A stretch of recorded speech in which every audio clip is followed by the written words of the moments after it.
Hello, my freaky darlings. Hello, Ephad. Elysian. Mad Cub Sunshine. Now here. Lo Z, welcome. Thanks for dropping by. Jasmine. Hi, everybody. This guy doesn't have an air fryer. Theater's pretty straightforward. Well, I know it's not next on, like, if we were playing these in order, theater is the second to last, so I shouldn't be playing it. But I really needed the footage for my video that I want to finish. I was hoping to finish the video, end of January. It might be closer to early February, but I'm gonna try really hard. Oh, I didn't get my...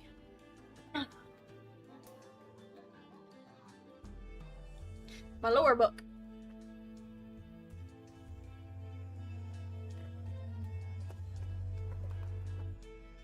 Probably won't have anything necessarily to add, but...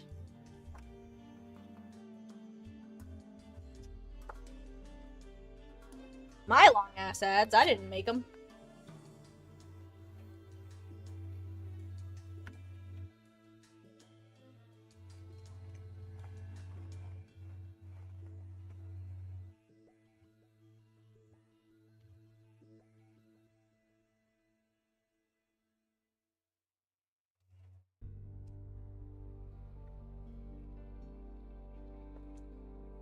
Okay.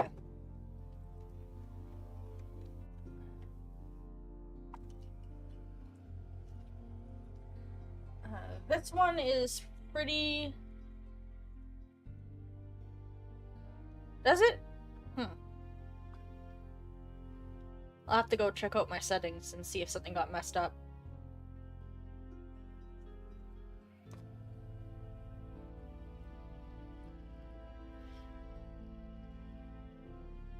I thought I had it set to... I'll make a note on my whiteboard here to check it after the stream.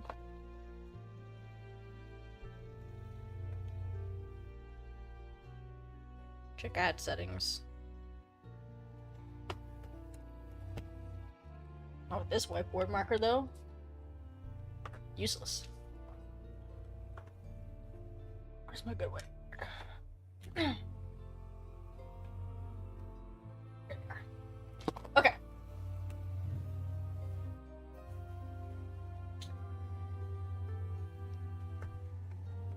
Damn you and your long ass ads.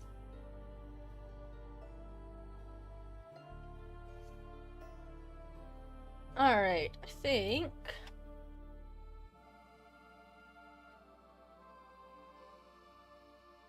hello, Pocket Cow.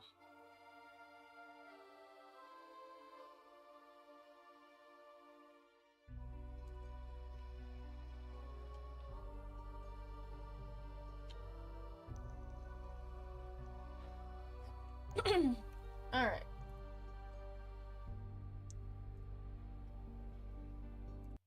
Let's jump into theater.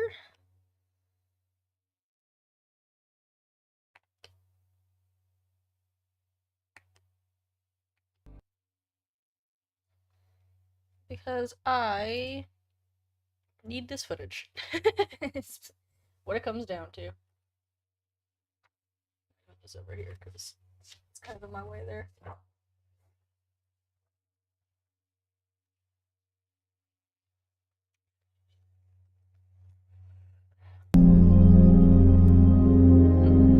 It's a bit loud. Oh, that's right. And unfortunately it goes away as soon as I click off the screen to adjust the volume, so it makes it a bit hard to adjust the volume.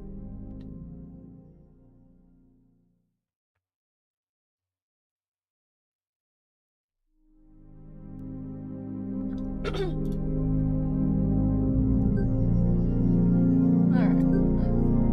Make sure we reset it. Yeah, we'll reset the achievement so that we can make sure we actually get it.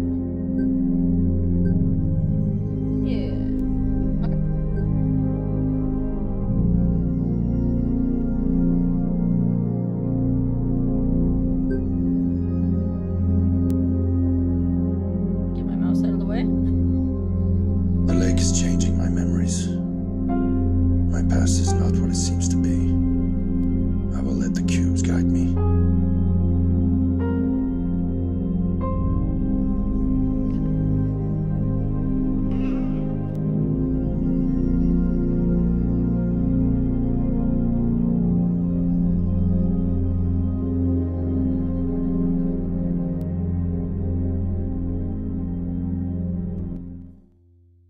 All right, 1971. Yeah, it's definitely getting redder. That is an interesting note.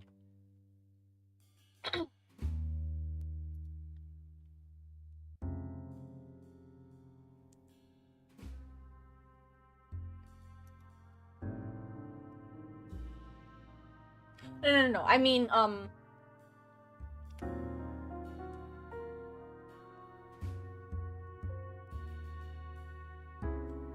like, I don't mean it's getting redder like the lake is I mean, like, our progression is moving more towards red.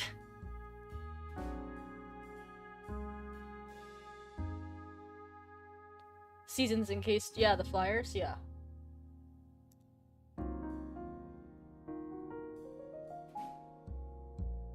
The rust, do you think it's just rust?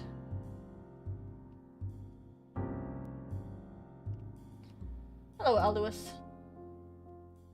Give that man a drink. I mean, I do feel like that's decidedly your job, but, like... But, I mean, I won't argue with you because you're my favorite, but it does kind of seem like you should be giving that man a drink. You're the bartender. I'm just some detective. Leave me alone. I just want a drink.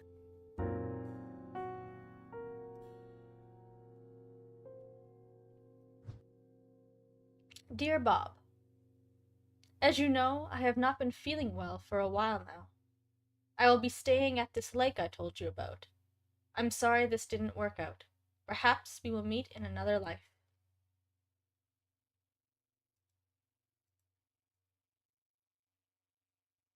Okay, Fad, thanks for popping in and saying hi. I appreciate it.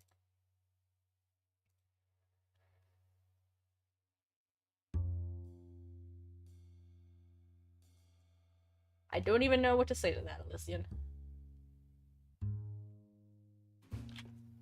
this game, he looks cool. In this game, he's depressed as shit.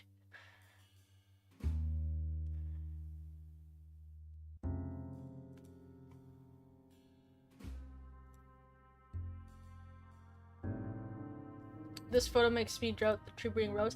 I don't think the tree was Rose originally. Like, let's, like being clear, they make his hair more light. Well, you heard it here first, folks. Elysian thinks that if you have light hair, you're a bottom. Them's the rules, apparently. That's the only way to determine such a thing.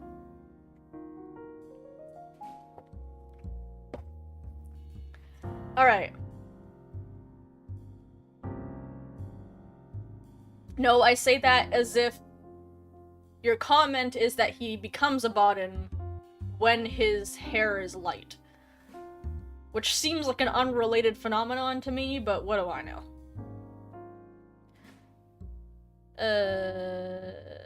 Yeah, about the thing. So I definitely don't think that... Like, the tree didn't start off as being something like that, right?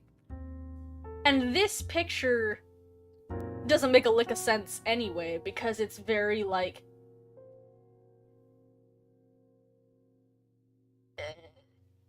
the tree, the moon, like, this looks like it's straight out of Seasons, which obviously he wouldn't have a picture from.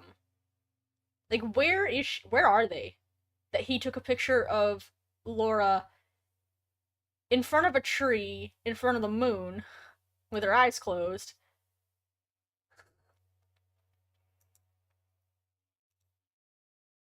I don't know. Oh, I definitely need pictures of these. Fancy. It's Laura's old photo? Yeah. It's just, it's a fascinating photo from like a, how did you take this photo perspective. So this is fascinating to me, right? If we know, and I don't touch on this in my video, I don't touch on this in my video, in part 1 anyway. In part 2, I want to maybe address it a bit more, because part 1 is more talking about what we more or less know. Part 2 is going to be more theorio. The fact that, yeah, exactly, right? Like, we don't know what the diva are, like, per se, but the fact that it goes out of its way to show Dale reflected in the diva. Deva. I need to find someone who speaks so I can get. I think Diva. I think Diva, when I looked it up, was the closest I could find. There's blurry ass Laura and her blurry ass tree again. Yeah, exactly. Our boy Alduus.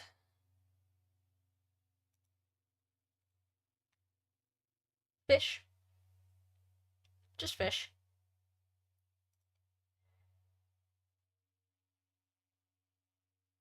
Yeah. Yep. Naraka. But specifically like red Naraka.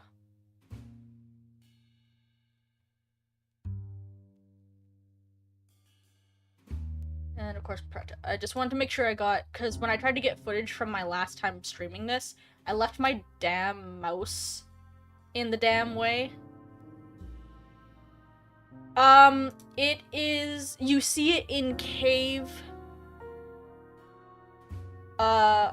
So the wheel in cave is,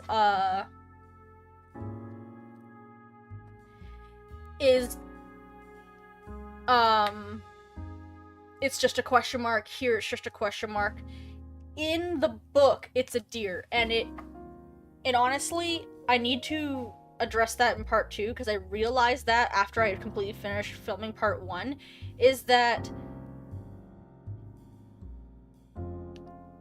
the wheel as it's drawn in the book is whack. Like, it's completely different, and I'll actually, here, I can show you guys. Channel assets, theory, Rusty Lake, characters, comments, objects, timepiece, wheels, cave. Oh, did I not grab the picture of the book? I didn't get the book yet. Drat. Okay. I'll have to show you guys that one next.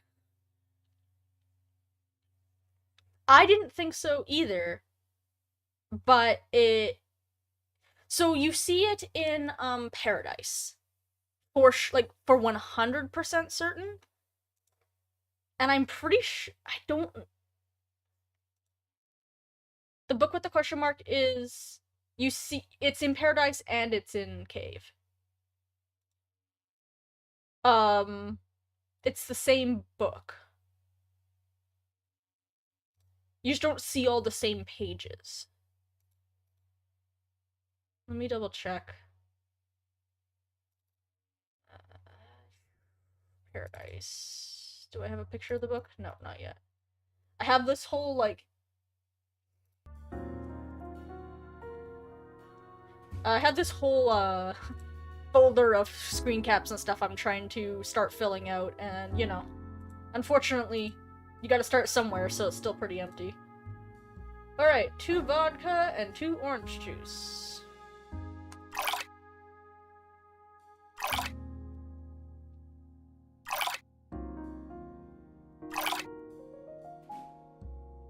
Sugar, sugar, sugar, sugar, sugar. Paradise wheel in the server? Yeah. Let's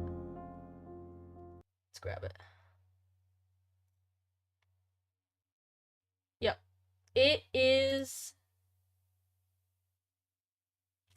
Where's the other wheel? I'm not sure which other wheel you mean. The one with the question mark is like the one on the wall in cave.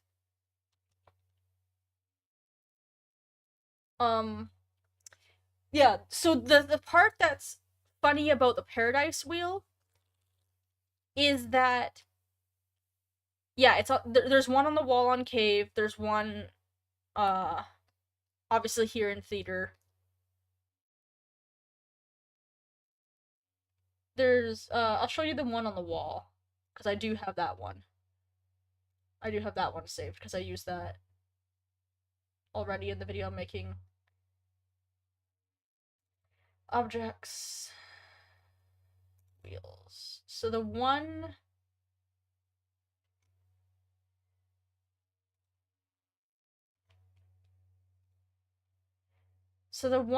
in theater, whoop, looks like this. And the one in cave, where's my full one? Here it is. Looks like that. Yeah. The one in the book, the one in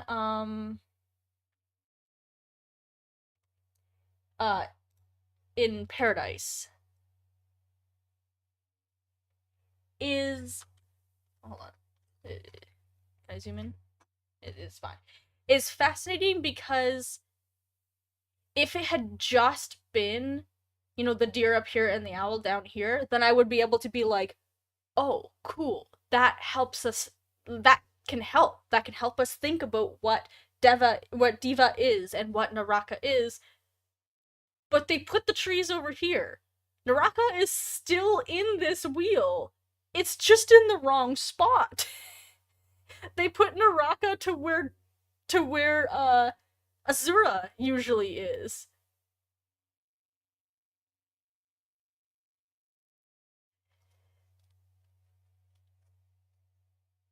Yeah.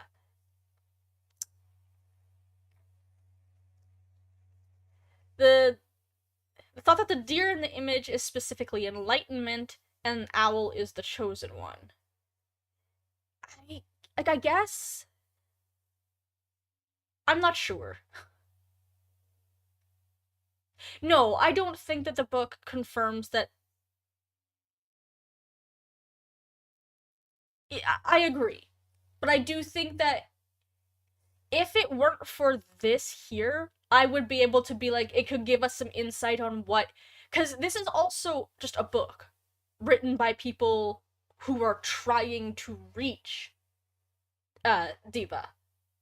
So presumably don't really know what it means yet, right? So they just more symbolic, I guess. If anything, I don't think that they are just animal people again. But like, okay, because we see that deer represent power in a lot of situations. So Nicholas, the head of family, is the deer. That deer skull is gifted to Albert to represent him being like him getting this power and being gifted power and like trying to take charge and becomes like sort of an antithesis to Owl. So it's more like deer is power, owl is wisdom or knowledge or enlightenment in that case.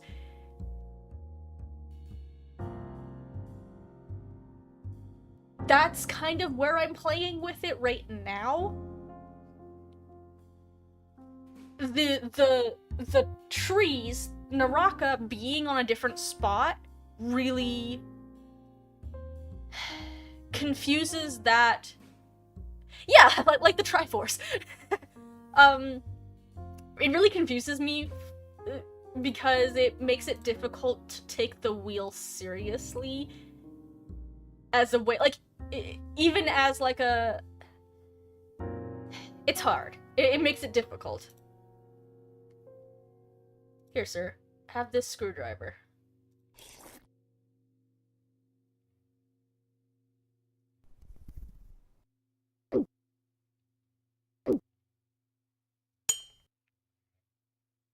I do not like gigging noises. I am very sensitive to them. Anyway, for now, that's... So here's the wheel from here, obviously. For now, that's how I'm playing with it, is the idea that the deer is kind of power and the owl is kind of wisdom. It's super, like, it's very... It's more gut feeling than theory, you know? What animal is courage? Well, we have Crow left. What could Crow be? Could Crow be courage? Doesn't feel like it fits.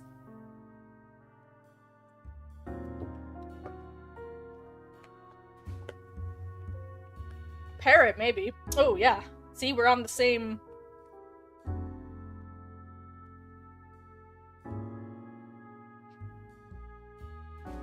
You expect... Yeah, exactly. Yeah.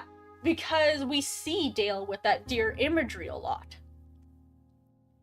So, I do kind of, for now, feel like the deer is power and the owl is knowledge. Like, if he becomes a deer, I don't know, I think it could be interesting, because the entire series is about rebirth. It's about sort of repeating, redoing cycles, but differently. Like, doing it bigger next time.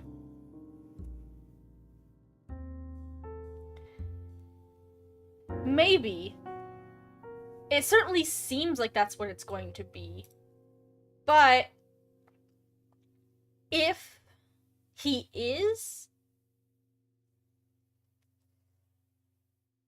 Like, Owl wants to become Diva. I can't make up my mind how I want to pronounce it, apparently. I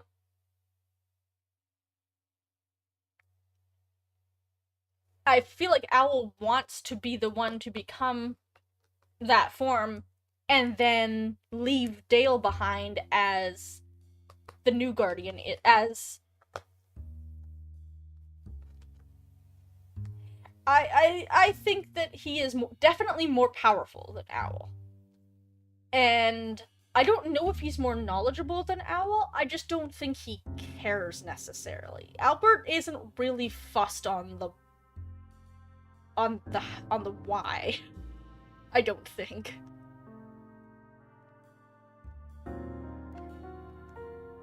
I don't know.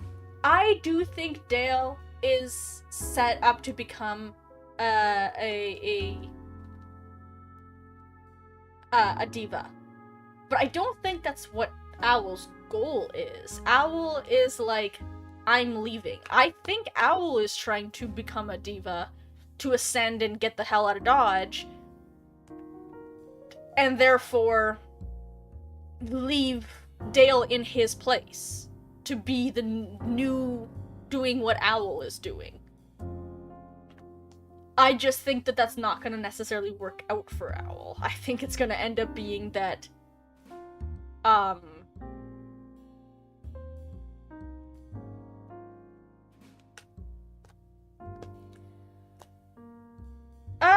Albert definitely created a golden cube. I don't know if I want to credit Owl with the Blossom Tree. Albert, I meant to say. Like, I don't know if that was part of his plan.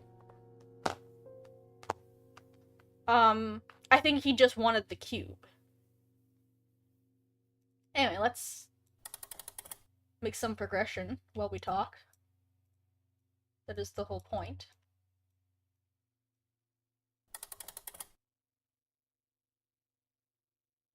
Um,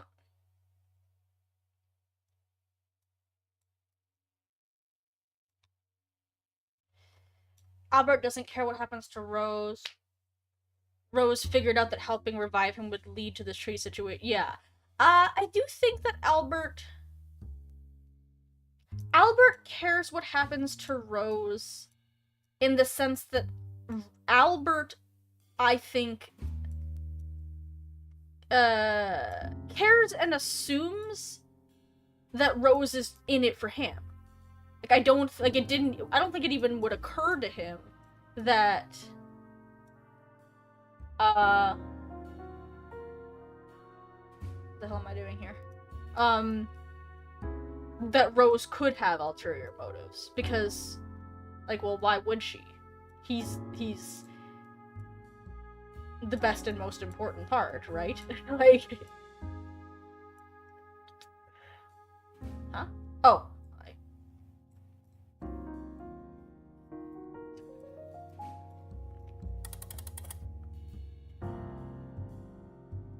His future is a fish.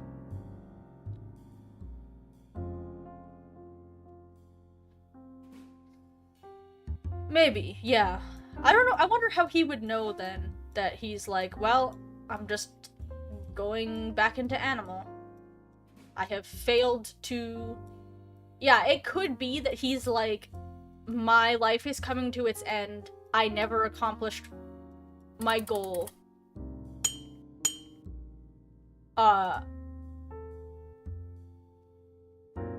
never ended up being able to do whatever needs to be done to become Diva.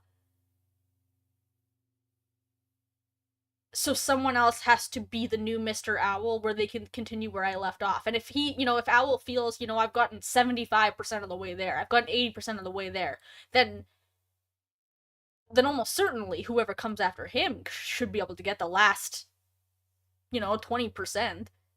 He's got it almost there. He's just not going to be able to finish before he passes. I do think that makes sense. C D E C D E F G. G is the last one, right? A C D C D E F G A C E. Am I bad at piano? C, D, E, F, G? Yeah, what? But I did that right. Okay, hold on. C, D, A, B, C, D, E, F, G, A, C, D,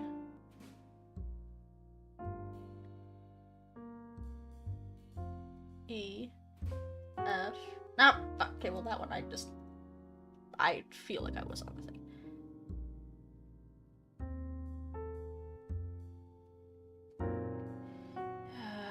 C, D, E, F, G, A, D, D, E, F, G, A, C, D, E. Okay. I don't know what I did wrong the first time. Hello.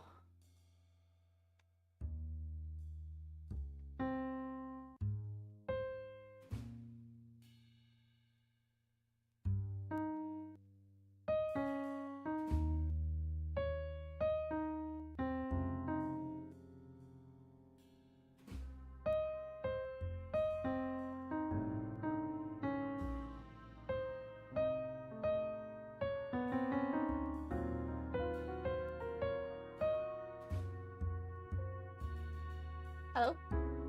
Oh, thank you. And I have to play Harvey's song. Do I have that written down in my book?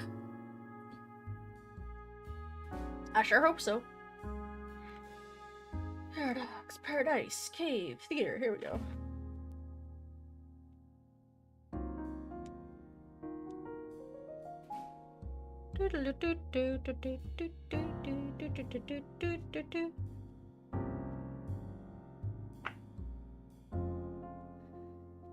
Switch. Theater, Bob, Dale. Owl, Green Moss, Cabin.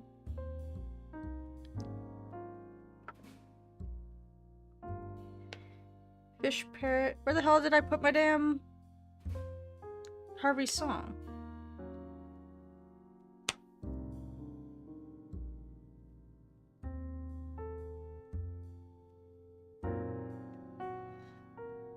Mill, Laura Crow, Fish, Signs.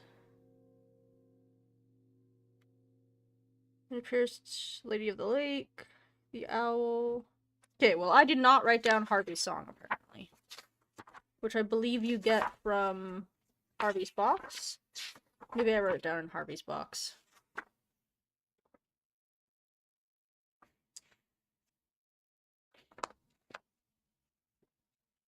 It's 23. Lake. Purpose. Harvey's box. I did not. Okay, well, shit. Gonna have to go and get that. Alright, we don't have the Bloody Mary.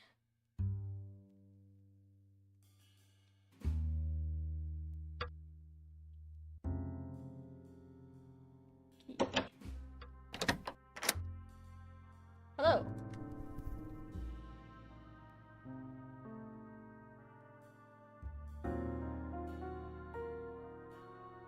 Hey.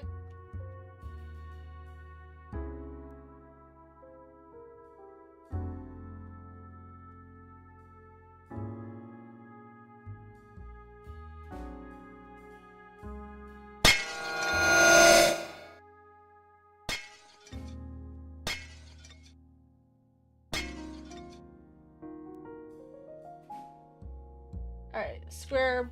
Hold on, I have a thing. Square.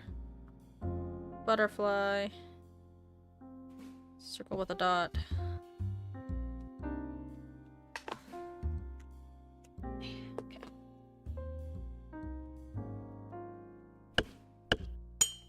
Heart. A cocktail glass.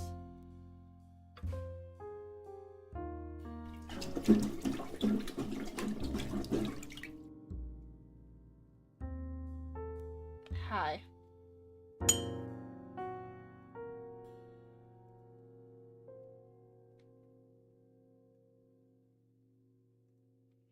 Blech. Square. Butterfly. Circle with a dot. Circle with the starbursts. Thank you.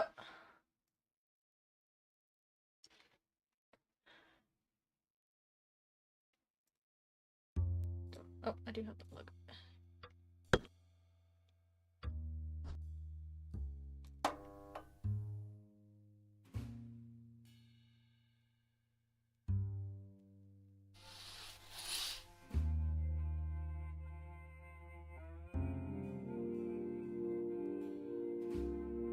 Welcome to the theater of your mind.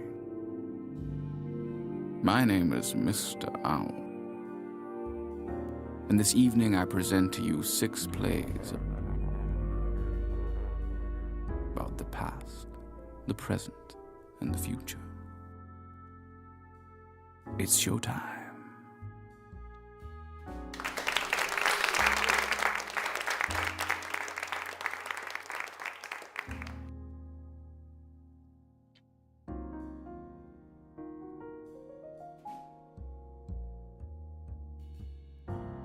Is this actually old Jacob, or does human Mr. Owl look different from what Jacob would look like?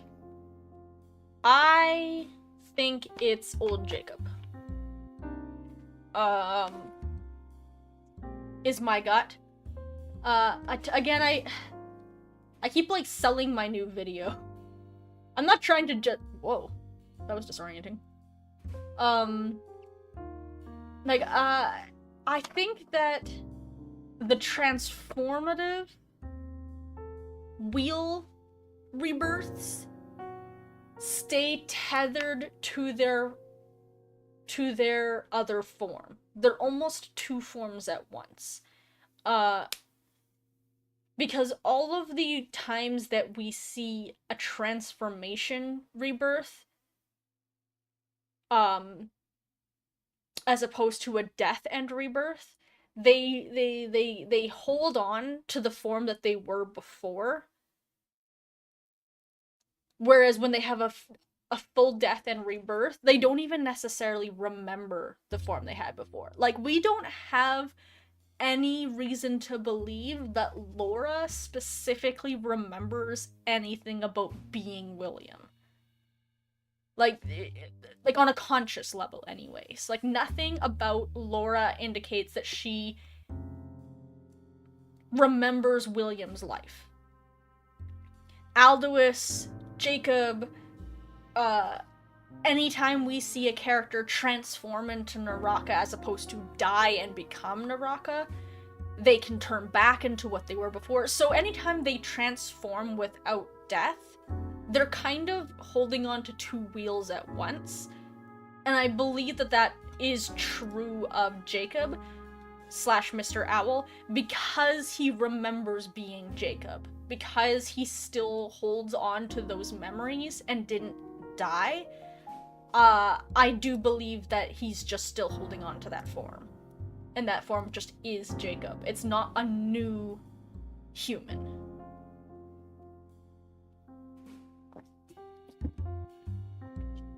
It's true. Like, I could see why. I just don't think that, like, frankly, I don't think Alduis here looks that similar to Alduis from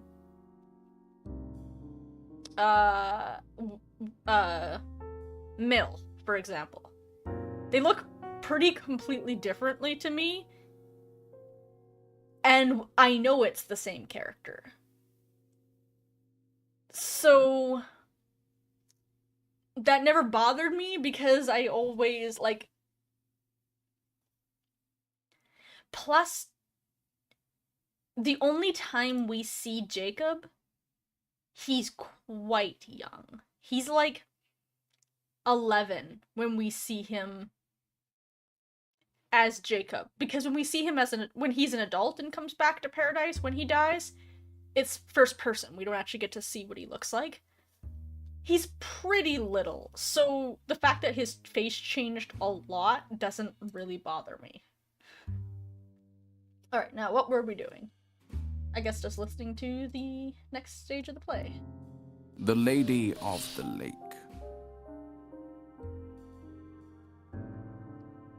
Okay. Now this is specifically the scene that I need footage from, so...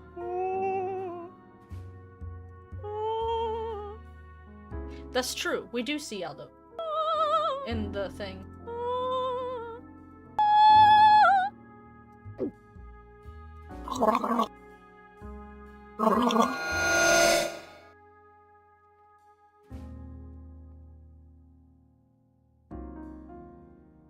Now, what is this? 'Cause fucked if I know. Why does she become goggle-wearing goth lady singer instead of... Yeah, why did she become Lady Gaga? When she was just regular-ass opera singer not but moments ago. Unclear. It's a corrupted soul costume? Yeah, that, yeah. Yeah, because it's got, like, those goggles are very similar to the goggles that, you wear in theater for, in the play Cats. Not, like, the weird new movie.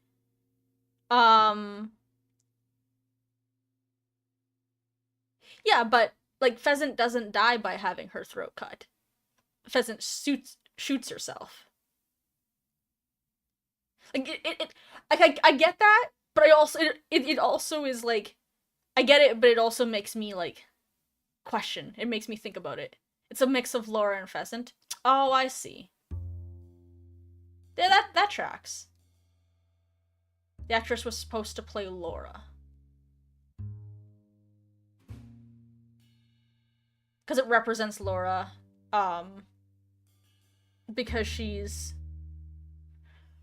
yeah, because she's playing the Lady of the Lake. Who is Laura and who is, well, I mean, I know that Nowhere disagrees with me on this one. Yeah, I didn't know about the lore address for her in the files. That's interesting. But they did decide to change it, so I don't necessarily want to use that as hard evidence. It's soft evidence. Soft evidence, but not... Yeah. Like, I do think that in the real world version of this, as opposed to the, like, theater situation that Mr. Owl is manipulating and putting on, the singer, because we know or we don't know, it seems highly likely there is a singer who looks like this in the real world, because in Bob's memories, we see, like, posters and stuff in his real world of this lady, who calls herself the Lady of the Lake.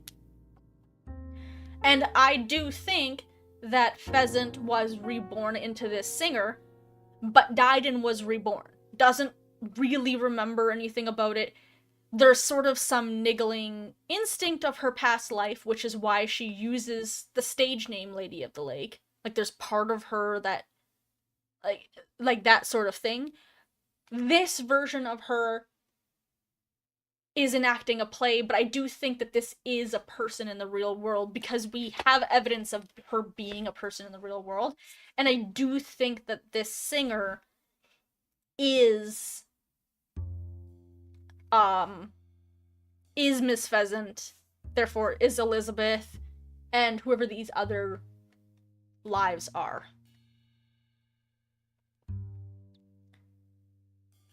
Half suit, half dress with feather shoulders. It's not very detailed. I could see it being cool, though. I could see myself making a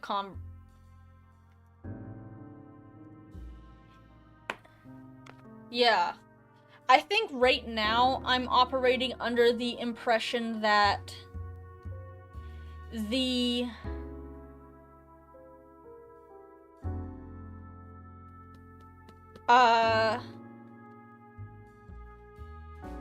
souls that we see in the lake are just like echoes. They're not really the corrupted souls. And I think it's totally fair to think that's complete bullshit, because it's just the answer, I think, that is the cleanest. Because there are a few characters that seem like they have been reborn. And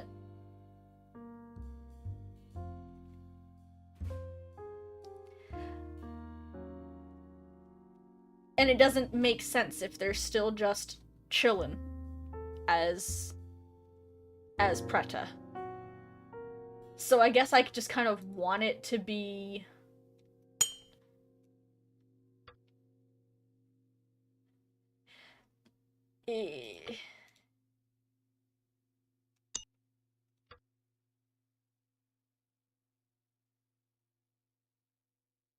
Yeah, I don't think that...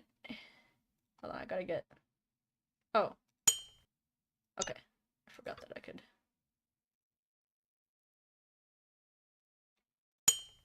Ugh. Okay. Heaviest item. Art? Second heaviest item. Okay, and I have to also try and get my...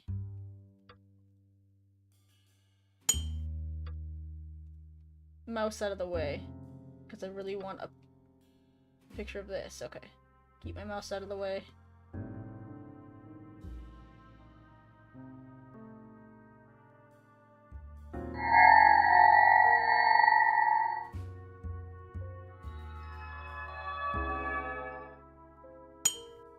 Thank you.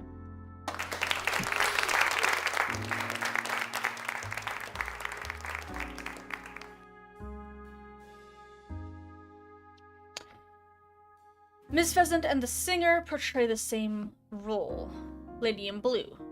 An owl is using the singer to represent Laura. Yeah. But I do think that the singer does, but the singer does exist.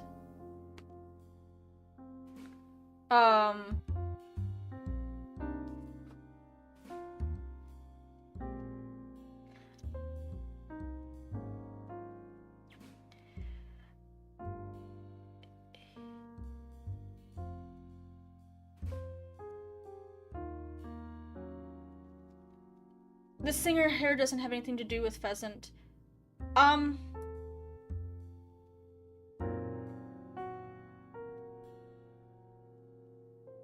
I would be totally ready to take the L on it and be proven wrong at some point. Right now, I'm too fascinated by the idea of them deliberately going out of their way to call it the substance of her past lives, and that repeated phrase of balancing substance of your past lives. And it's very clean storytelling to use it as a way to show that lives are being reborn in important and unimportant ways. And it's none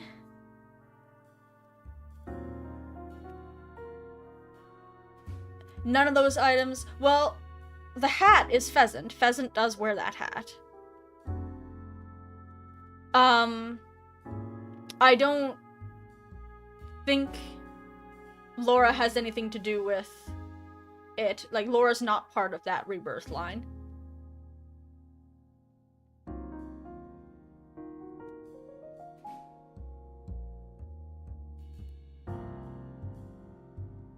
Yeah. Of the actual singer lady? Maybe, but those aren't past lives then at that point. That is, a present life.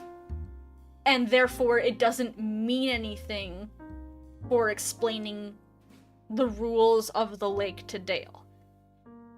So, like, if I think about what all of these plays are and what they mean and how they are... Yes, but if all of those things just represent the lady...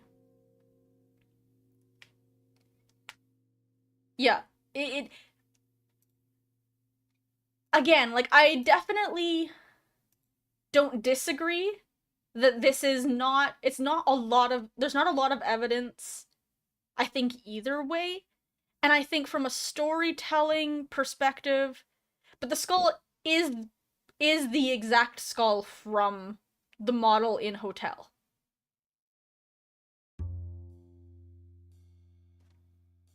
Like, let me see here.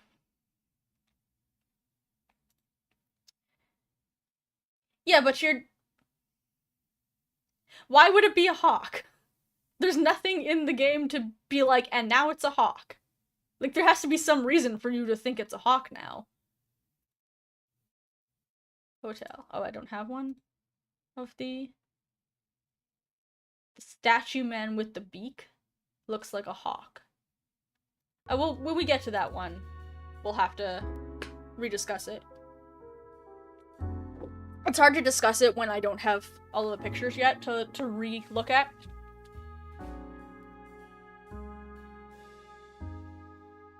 It's definitely more associated with hawk, but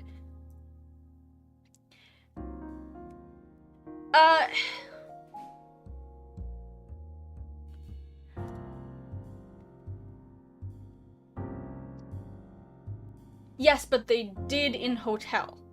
They could have and should have remade the skull in Hotel then.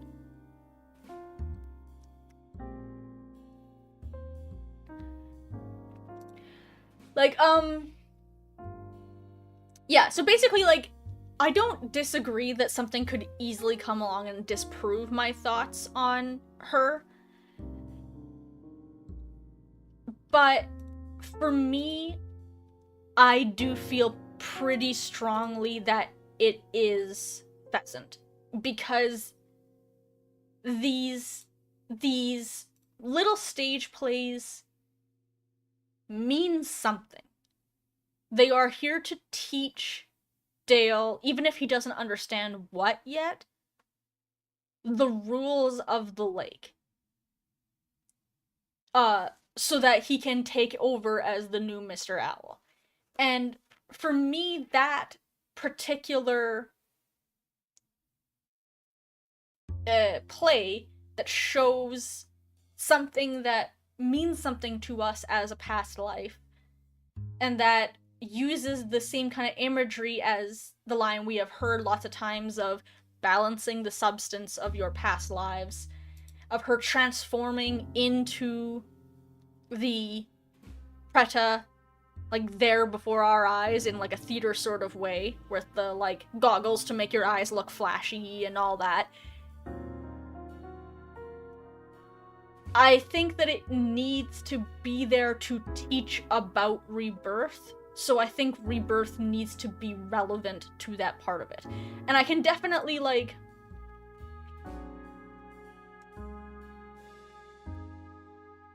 yeah, Dale will have to do, he's, like, starting to corrupt. Rabbit is a whole fucking bag of beans that, frankly, breaks most of the rules.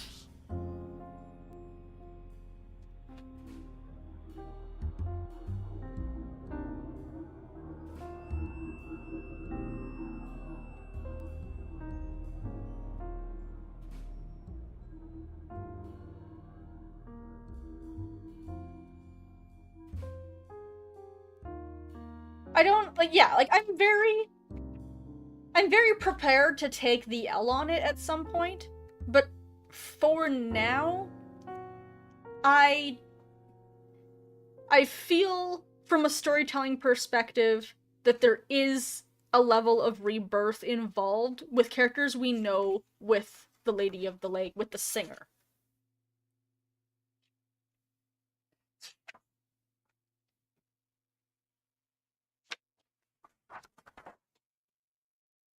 Where is my theater? Here we go.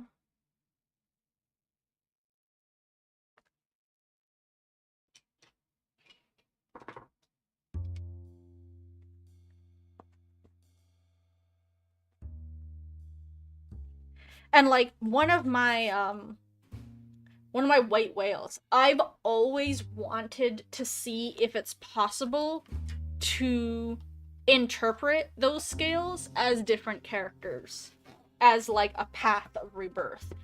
I don't know if it's possible, but it's something, like, I've always wanted to do as, like, a mini theory, even if it's, you know, more hypothesis than theory, because it's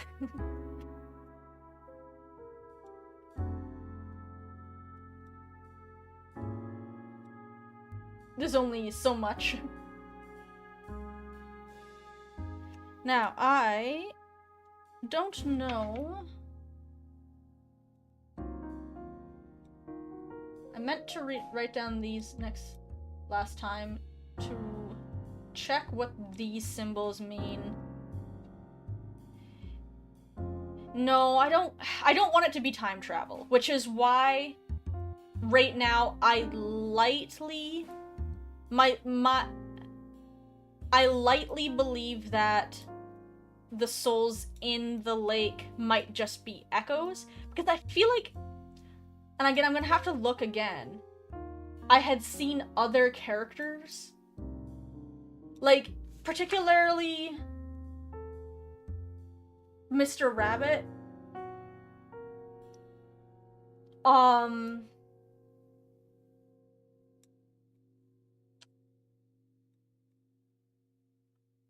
Is shown in the bottom of the is shown is Mr. Rabbit shown with the other Preta? I don't recall. That's kind of a big point. Like when we click around the he is. So then we know he's gone. He's a tree now, which is like a big part of why I don't think those are Preta. I think those are just echoes. Because they also don't behave like the Preta. They're just like being kind of ghosty instead of acting. Whereas most of the time when we see the Preta, they're like, they have action. They're doing stuff. They're like attacking things. They're being hungry. Whereas when we see them just kind of floating around the lake, they're just kind of chilling. They're just like,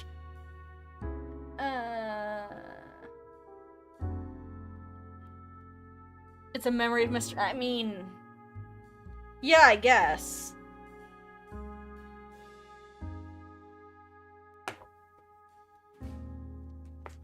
I guess that's true.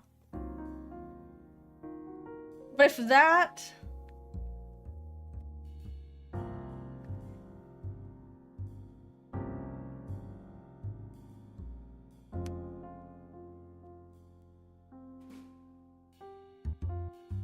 But if that's just a fake thing by... by Mr. Owl, like, that's a weird decision. Because... I don't know. I'm not sure. I don't think that... it doesn't make sense, but I also think... something... I suppose... I guess I don't have any reason to believe it. And it's just a bias. Something about the tree feels real. And I can't... Oops.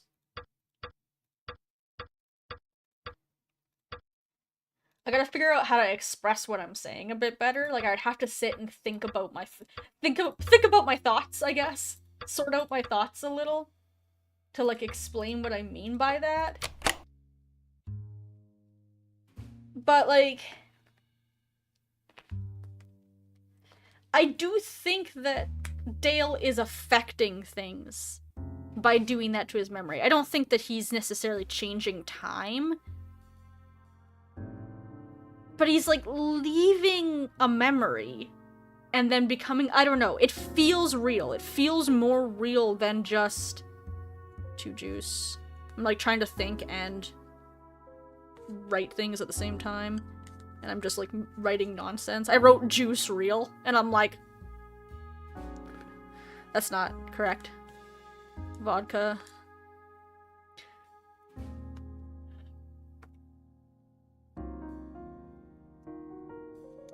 You think the tree is as real as Dale's surviving parents, or they are real but totally isolated.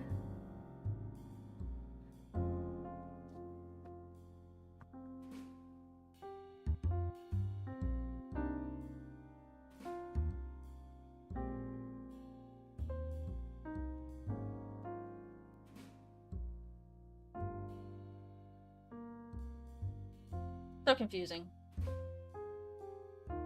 Dale's memory parents are alive as long as someone's activating the cube. Yeah. I guess.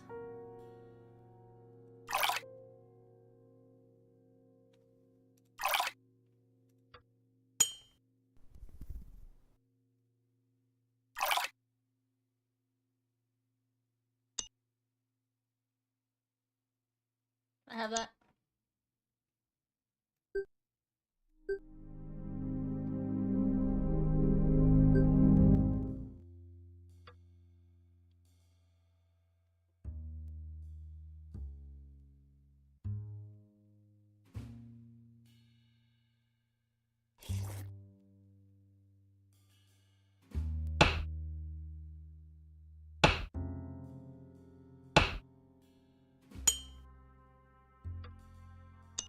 have that? Thanks.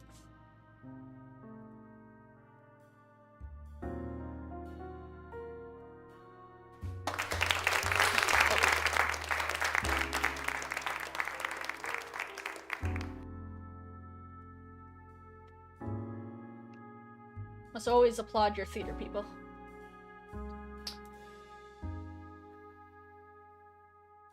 Gonna get some grub? Okay.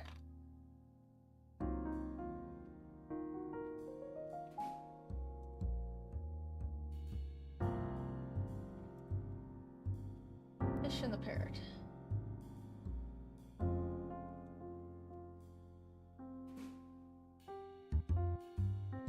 I don't remember what happened.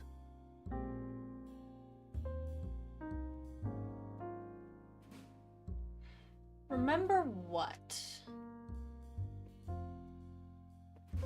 Like, what is it that he's forgetting? Because as far as he knows, or as far as I know, there's nothing for him to forget.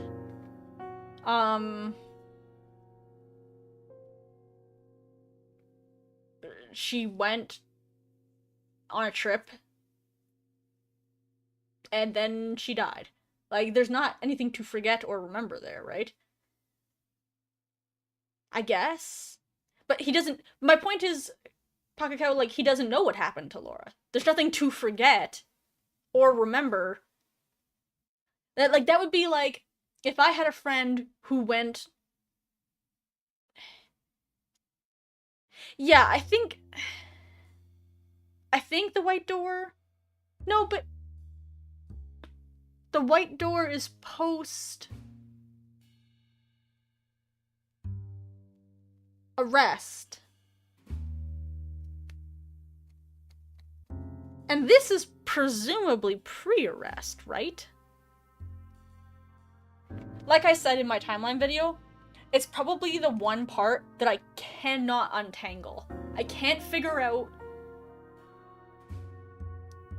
like, the conversation with Dale, or with Bob shooting himself, him being arrested, him turning into a thing, and then going to White Door. That whole pocket is like, I don't know how to untangle it. I don't remember what happened. I'm like, I don't know. Stuff happened. Fucked if I know the precise order of events on that one. Alright, Bloody Mary. Bloody Mary is almost my favorite IRL drink. Because Bloody Mary is the American version. Vodka. Nothing. I was just talking about how if there's one thing I can't figure out, and in my timeline video, I fully admitted to not understanding, is the order of events around Bob and between Bob. So, like, Bob talks to Dale at a bar. Bob gets arrested at some point. Bob shoots himself at some point. Bob turns into a corrupted soul and kills the police officer. Bob wanders around confused and then ends up at White Door. He possibly talks to Dale twice, maybe just the once. That sequence of, like, events are fairly... There's, like, a few ways that it could have happened that makes sense. Like, there's a few ways to line it up where it still kind of makes sense. So I'm not quite sure about the order.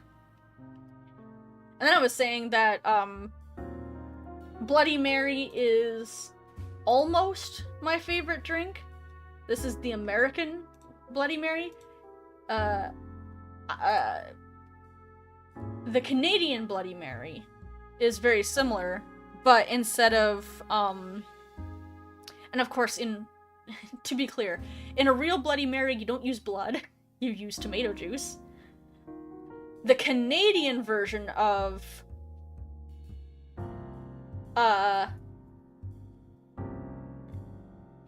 that's how I wrote it too, but under that order of events, I don't know what Bob's talking about, that he says he doesn't remember. I don't remember what happened.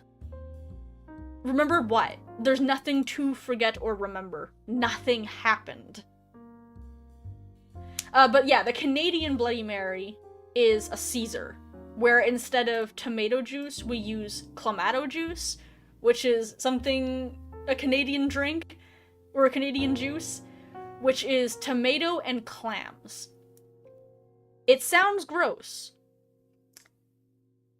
And a lot of people think it is. I love it. I love Caesars. It is pretty much the only drink I don't drink very often, but boy, when I do, it's a Caesar. And sometimes you can put like anything in a Caesar or a Bloody Mary. Like, I've done versions with pickle juice. It's a good like mix in there.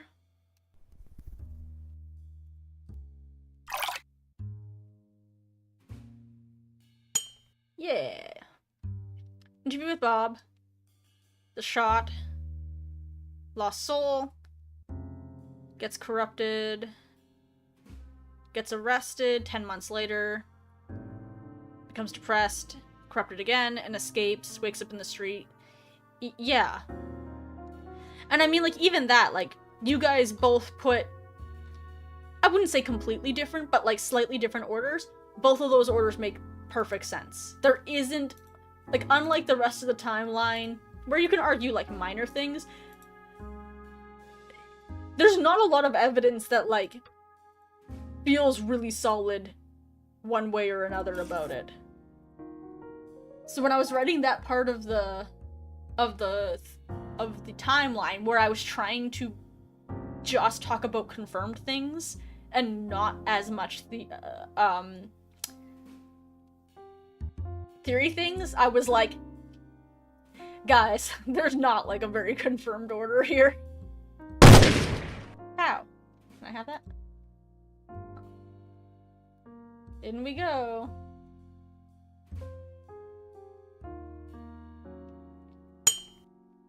A white cube, eh?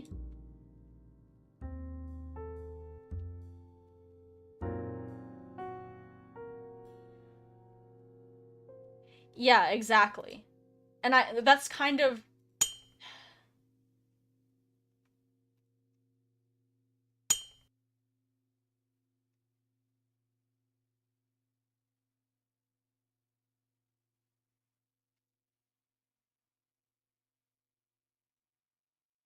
Can I go this way, please? Thank you. Look at all these happy memories.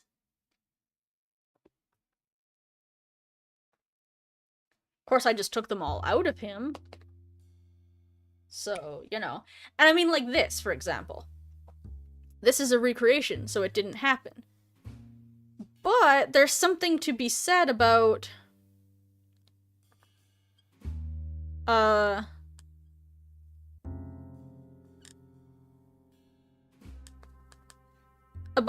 About the kind of obvious parallel of we took all of the happy memories out and then he became a soul. So even though Dale didn't do it, is this representing what happened at White Door?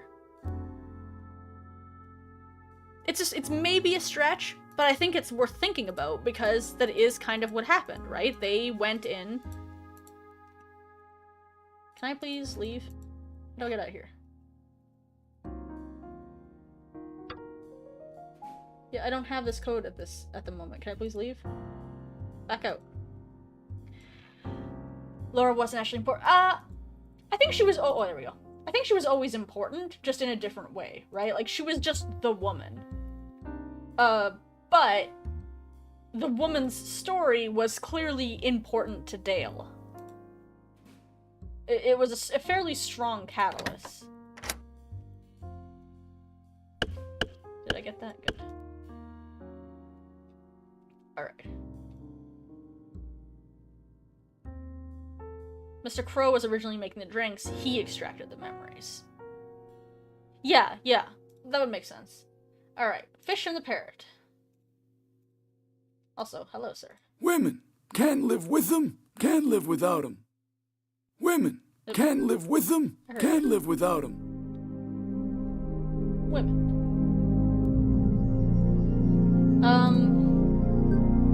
Yeah, and of course, like, in our memory here, we're just talking to Dale. In Bob's memory, yeah, it was Alduus making the drinks. It was Alduus who handed him the gun. It was, so, like,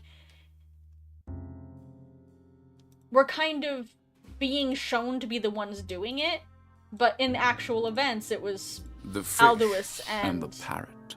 It was Alduus and Jacob. Or Mr. Crow and Mr. Owl. Alright.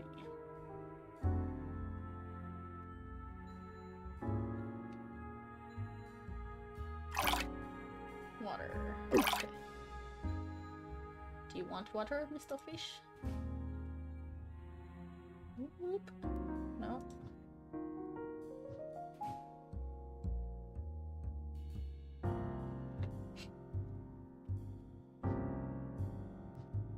Hello, Emperor. Am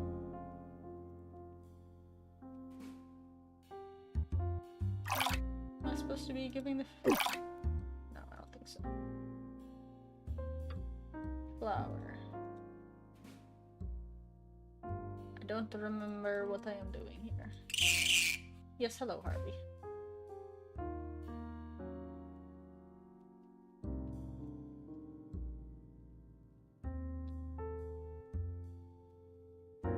I have to go grab the damn song from, I think, Harvey's box, right? I don't have it in my notes, unfortunately.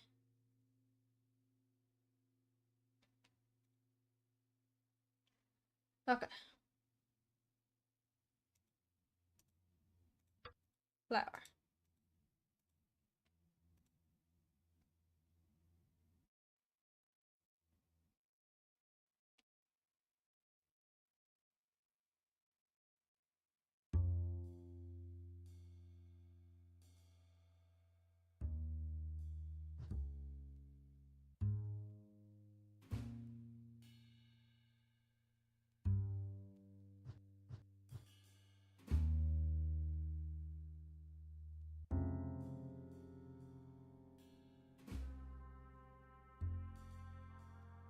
Yeah, and that, I mean, that would explain what he's talking about not remembering.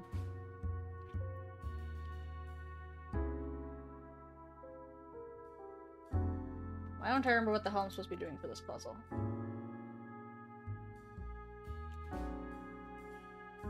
Is it the cubes?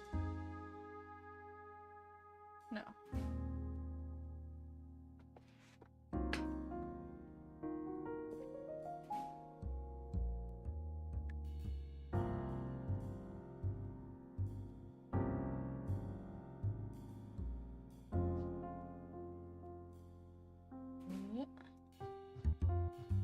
Water the flower.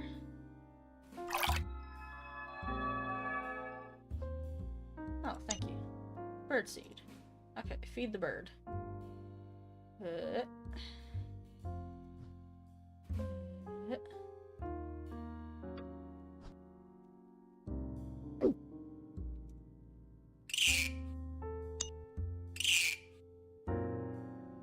Omelette the egg.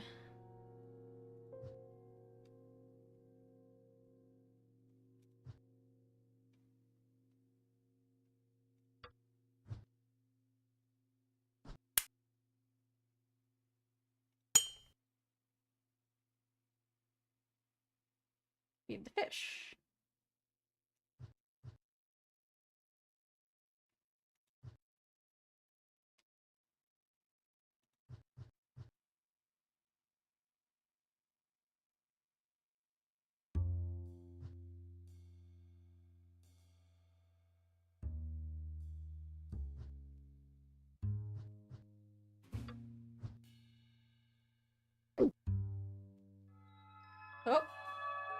There he goes.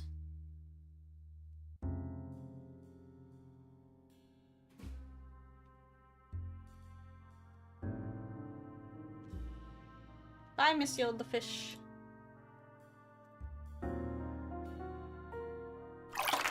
Oh.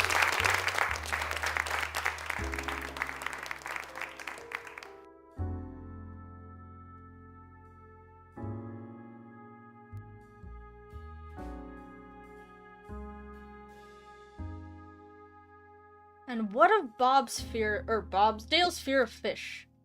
An Intermezzo by Mr. Crow.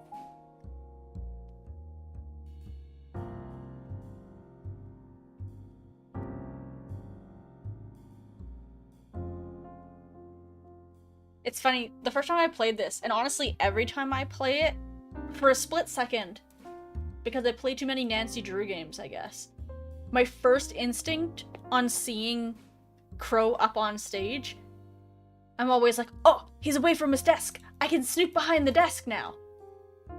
This isn't Nancy Drew. I don't need to snoop at his spot because I've managed to get him away from his spot. That's not part of the game. But I keep thinking it anyway.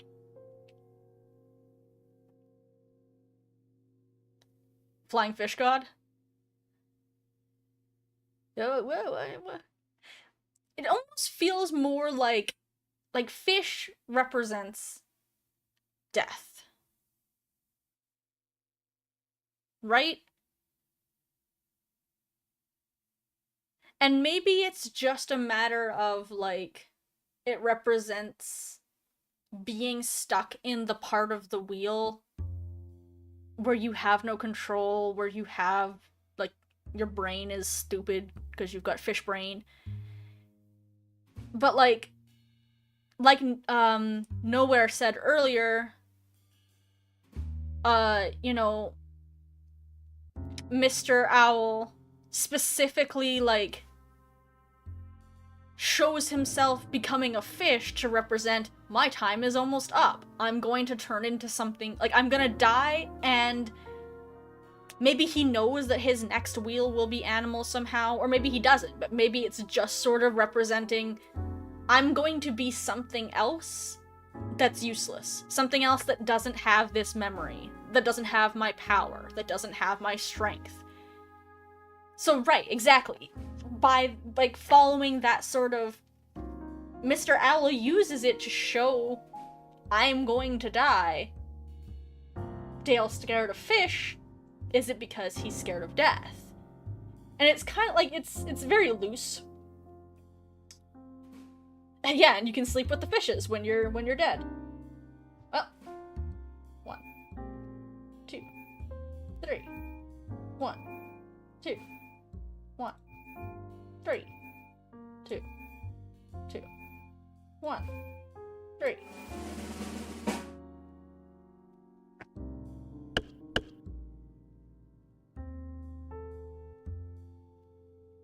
Yeah.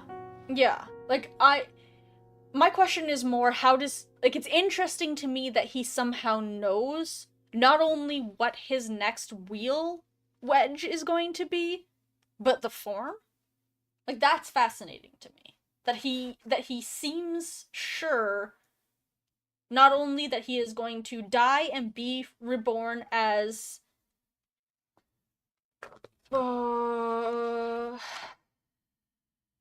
Tyriagoni, but that it's gonna be a fish.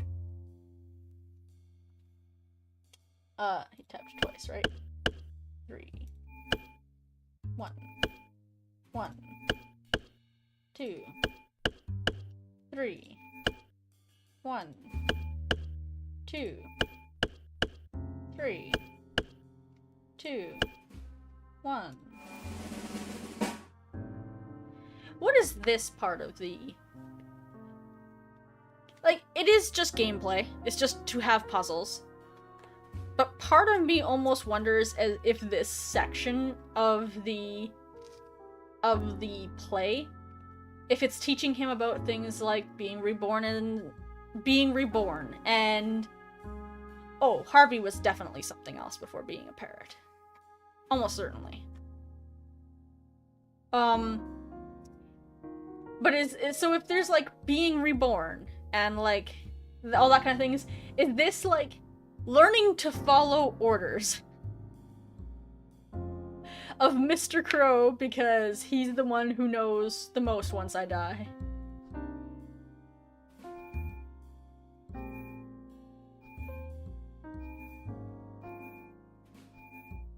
Or like taking guidance. It's not, but it's not that, right?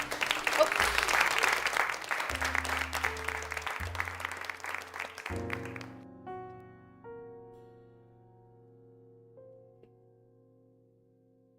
Because like the first one was teaching about she became a corrupted soul, and then like Elysian said, or actually I'm not sure now if it was Elysian or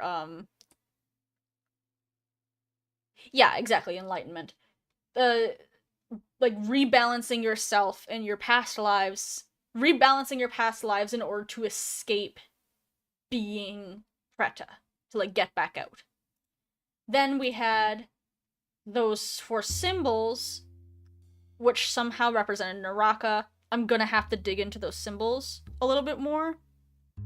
Like, I'm gonna try and remember. I'm gonna have to look at the alchemical meanings of them. But only 3 of them, like, the cube isn't an alchemical symbol. So I'm gonna have to double check on what the other ones mean, if anything. Then we had just animals. Being animals. The fish and Harvey. Yeah, but I don't think they necessarily mean a lot, but it's worth at least looking into. And then, of course, we've got, you know, following the direction of, and the light and enlightenment of Mr. Crow.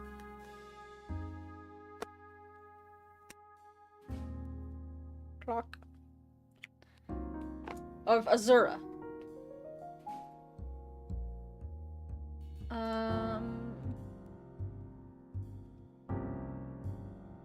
Remember the seasons.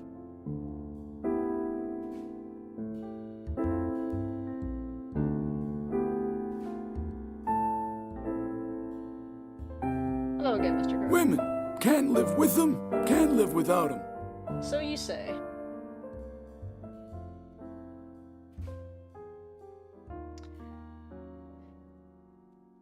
Okay. Oh. Will somebody grab me Harvey's song? So that I don't have to go into Harvey's box and get it right now? Oh, did I screw up the omelet one? No, that's Harvey's song, I think. No, that's Bad Egg Sympathy. It's been a while. Oh.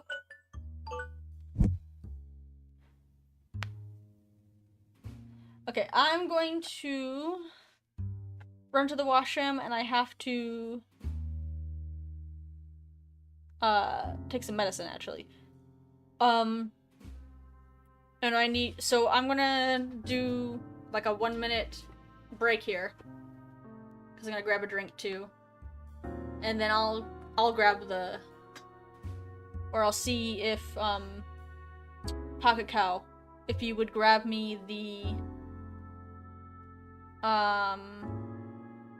just Harvey's song. The other achievements I think are all contained in here, but I don't want to have to go pet the bean about it. Yes, I have to pet the bean about it.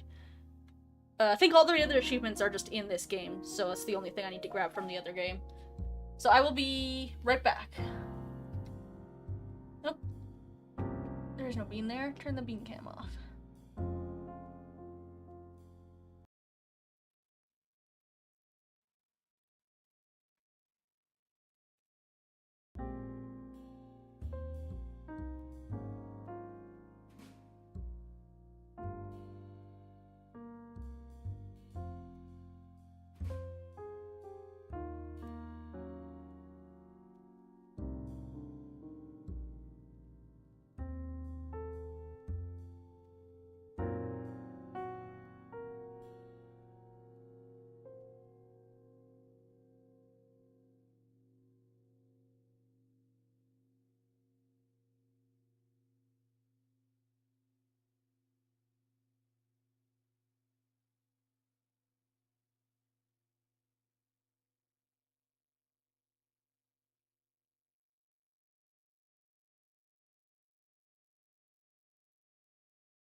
the break I put on was 13 seconds.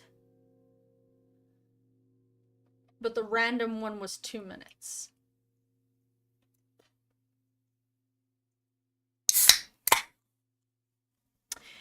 Okay, well, I'm definitely...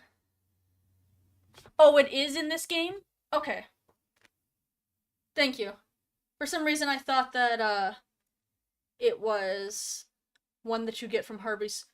No, I'm thinking of a song you play in Harvey's box. I was thinking of it the other way around. Gotcha, gotcha. A song you play in Harvey's box. Hello, Kayleen.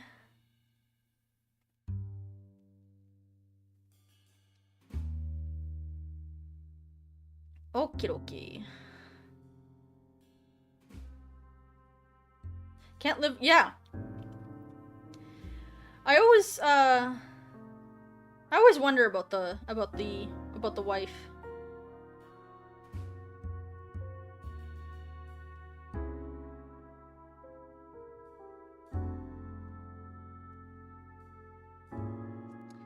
Yeah, so I screwed up the achievements already.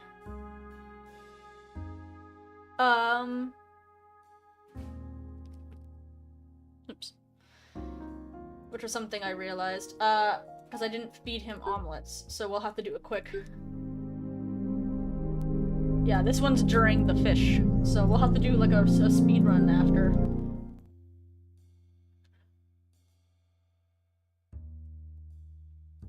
I guess.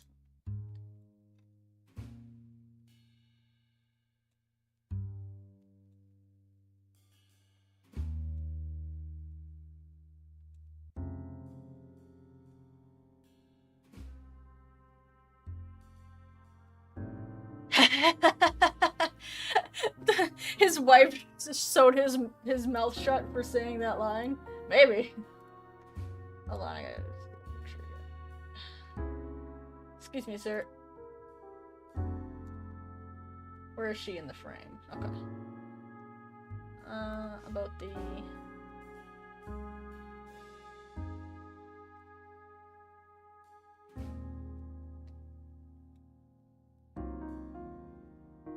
So that's about above her head. There we go. Oh, hi.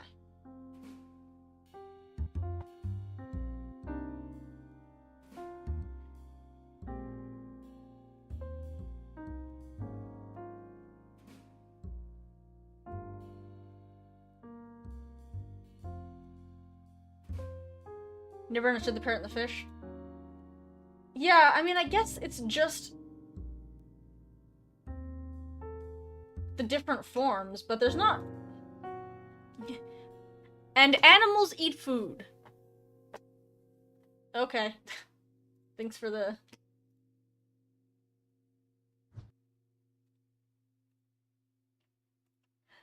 Thanks for the enlightenment on that one. Alright,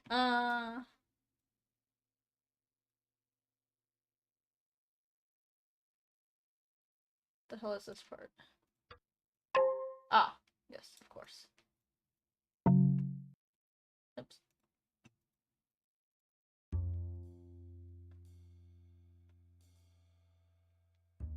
I also always wonder what the moon... Like, what's the involvement with the moon?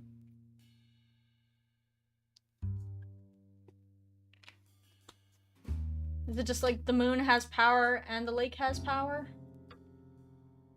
No, I know it's a reference to seasons, but like... It's not just here, right? Like, there's... Like, she's in the moon in seasons. She's... Like, in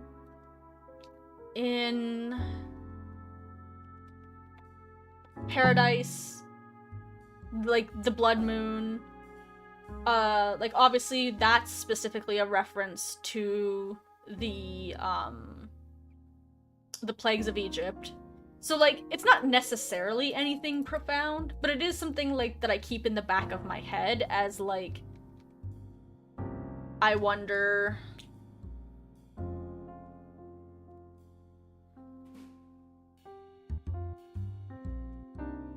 Like, I wonder about it, like if there's anything any knowledge to be learned about it.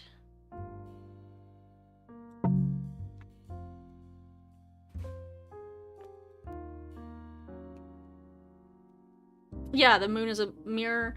It could also just be like, yeah, owls are nocturnal. There's also the fact that in this, like, we're talking about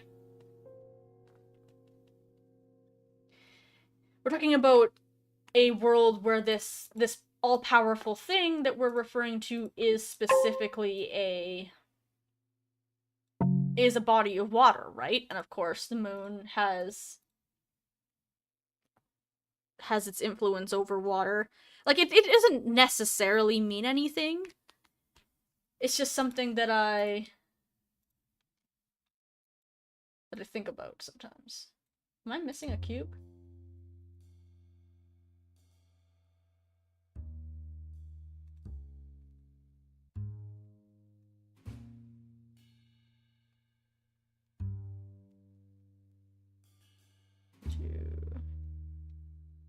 This was 8.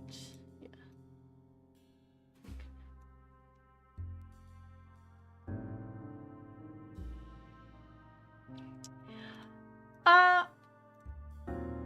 Well, there's kind of a few reasons I think it could be.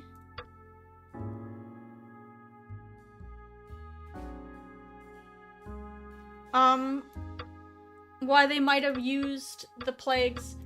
So, there is already, like, they're taking inspiration from religious stories in this game in general. Like, Hindu stories and Buddhist stories. Like, for example, there is a Hindu story about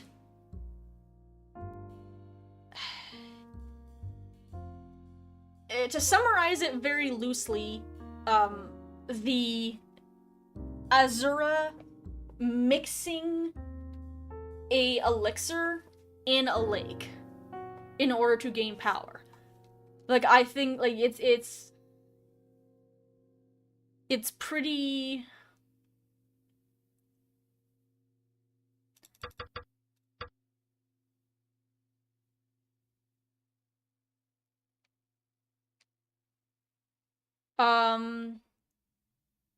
So I think it's just that, like, religious stories tend to have a lot of symbolism, tend to have a lot of power, so I think they're just fun places to get inspiration. Like, plagues are a neat idea. So, like, and there is always sort of that a power doing a thing part. There's 4 flowers. There's the plus on the moon.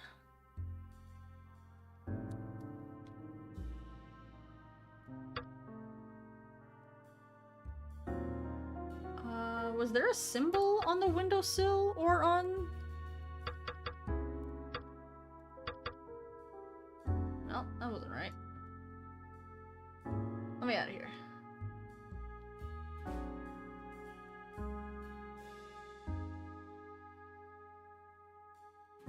Flower.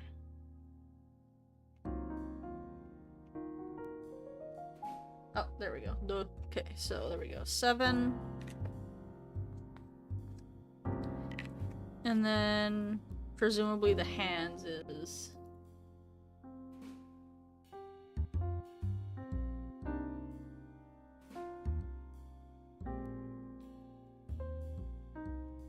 Oh. Oh. I see. 2 is the fleur-de-lis. Well, not quite a fleur-de-lis, but... Let me in. Oh, this is the empty one. There we go. Heart.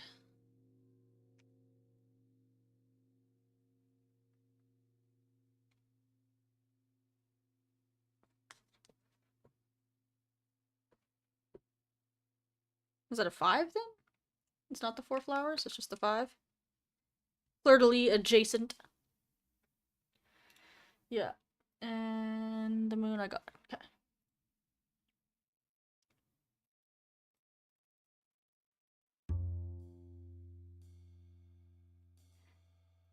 Seven. Fleur-de-lis. Plus. Heart.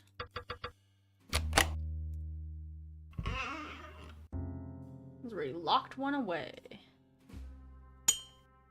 A black cube. A bad memory that he has locked away.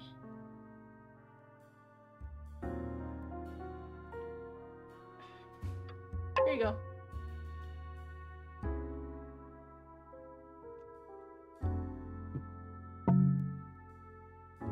No, not that.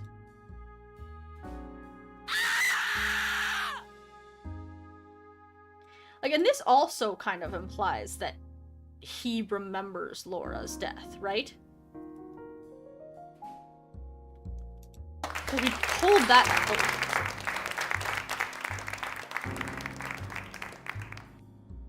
Because we pulled that out of him. So I've always wondered. But then... And, like, I don't remember what happened. And we see Dale cutting her throat. So there is implication in a few places that someone killed Laura. And then there's implication in quite a few places that Laura killed herself. I think it's at least somewhat deliberately ambiguous. Hi. A1, B... Wait. Wait. Shit. I didn't see that. What'd that say?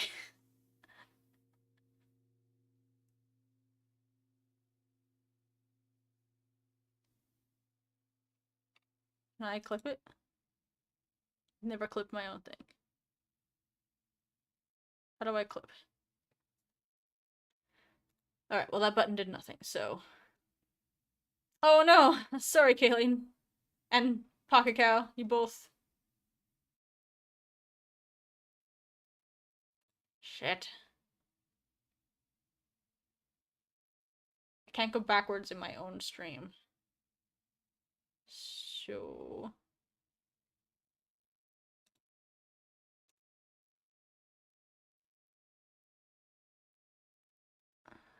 Can I... Clicking the clip that button did nothing, so that didn't help me.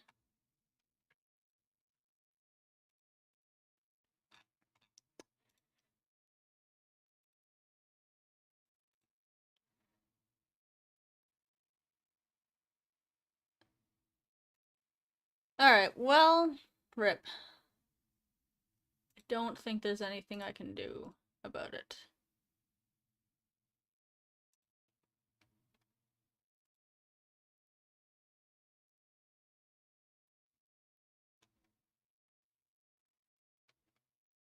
Wait, oh!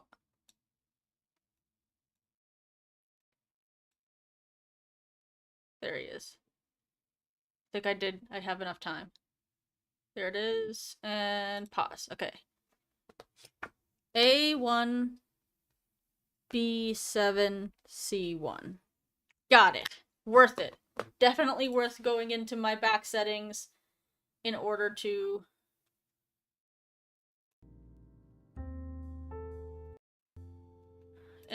find that.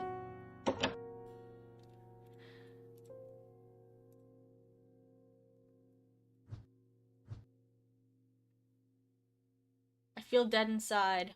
Why did you take my memory?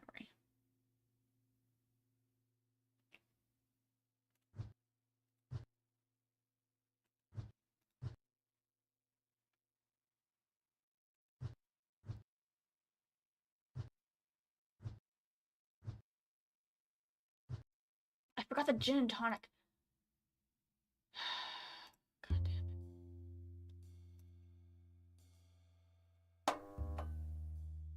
damn it. I did forget the gin and tonic. Okay, well, we're gonna have to do it again anyway. We'll do a quick run through because I already forgot the omelet anyway. So We'll do a speed run. The mill.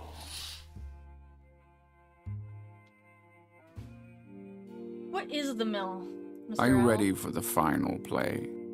I guess, but I don't really understand it. His memories belong to the lake now. Extracting them caused a corrupted soul. One of the 6 stages of the wheel.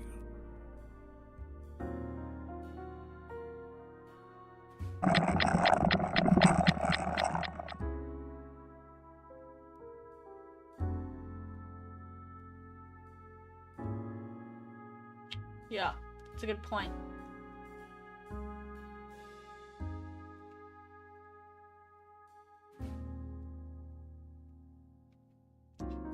Alright, let's grab my wheel.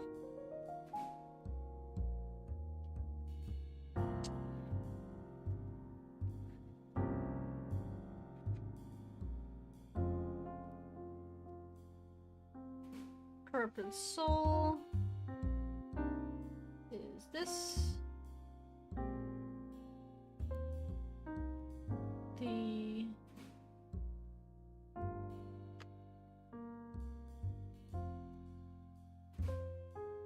Naraka. The red forest is yellow. It's written like this.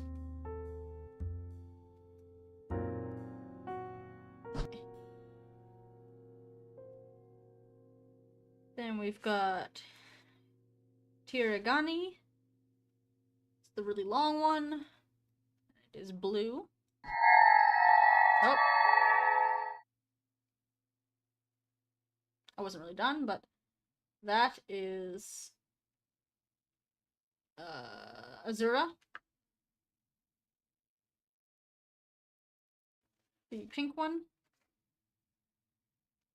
White is Mansua with the like 4 looking thing at the front. And then at the top, gold is this swoopy doop with a guy, and that's Deva.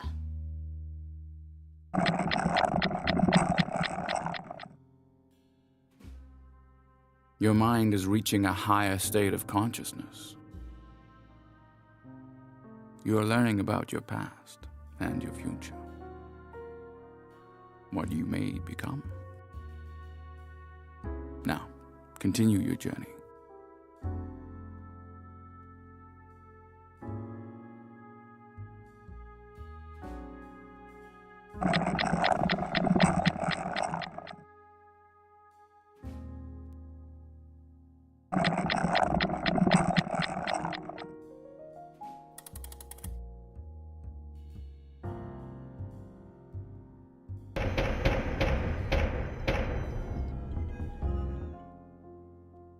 Hi.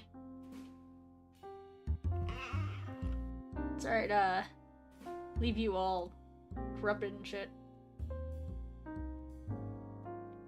Up I go. Alright, replay again. Speedrun.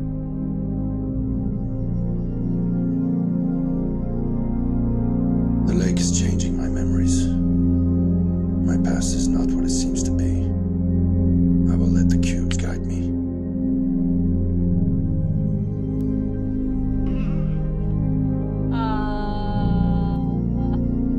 Thanks, I think, Elysian. I think I feel better.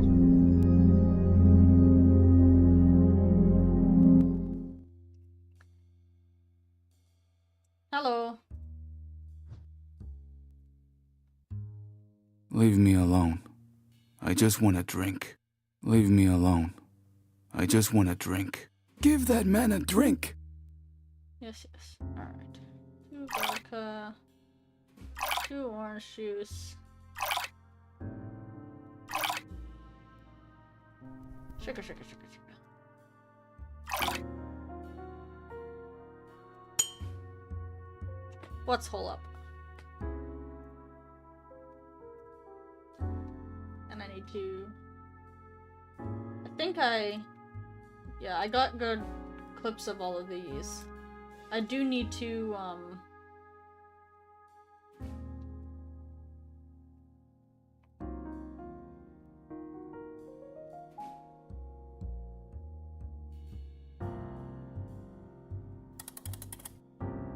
Oh, I see. The human rights comment.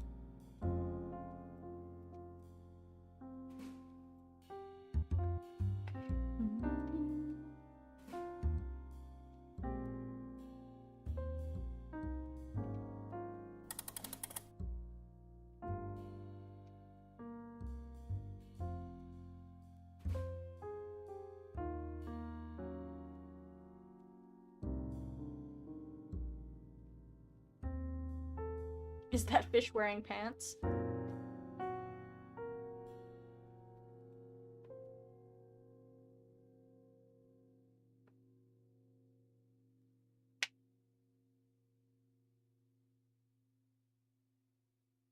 Actually, I think the fish is just wearing legs.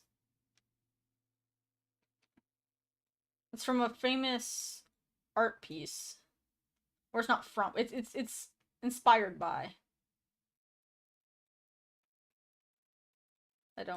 I just did this and I already forget how to do this.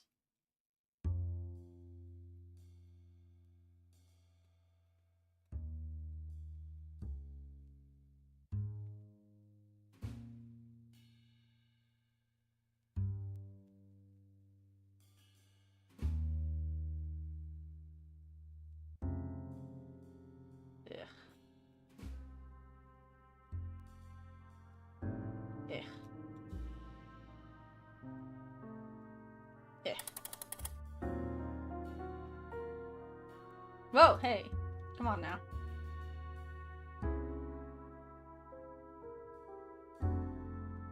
I don't remember what the clock is for.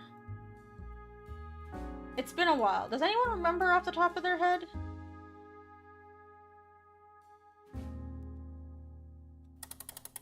In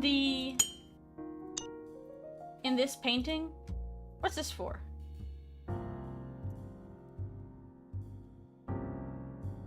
I'm pretty sure I've used it, but right now I don't recall.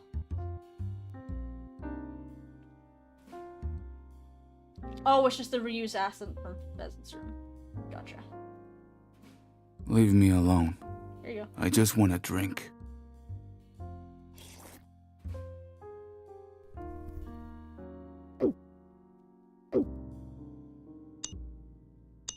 What do you want, detective? What do you want, detective? There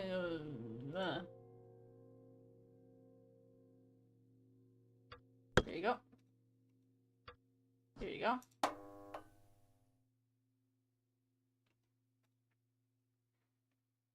Guess we can do dead face. C, D, E, F, G, A, D, E, F, G, A, C, D, E. As you can tell, I don't play piano.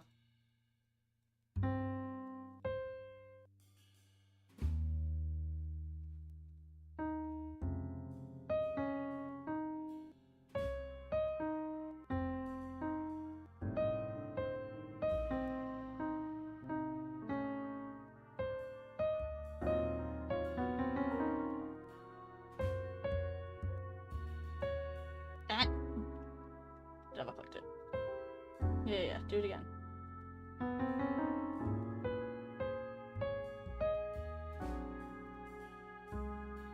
Thank you.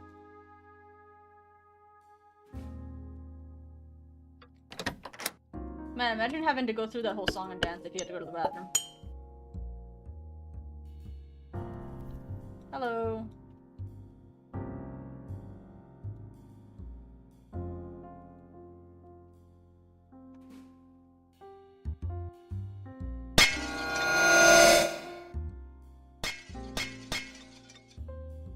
What is happening to you, detective?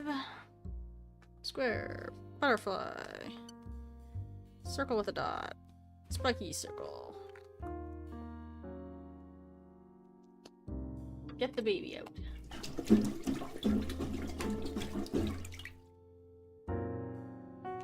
Ugh. Do not like. Square. Butterfly. Ah, I double clicked it. Circle with a dot. Spiky circle. I'll take that.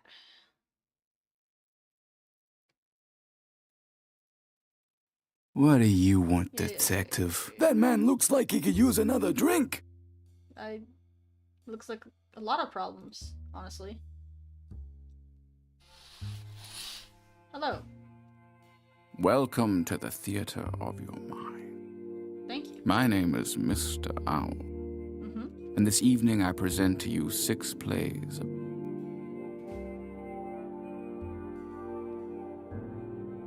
It's called Mrs. Pheasant in Theater instead of the Pheasant's Room in Hotel. Okay. About the past, the present, and the future. It's showtime. Hello, Harvey. Pet, pet, pet, pet, pet.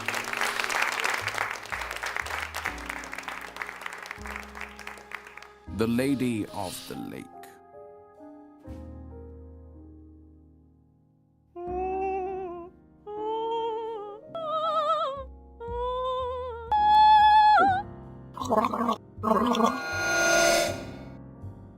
Bye.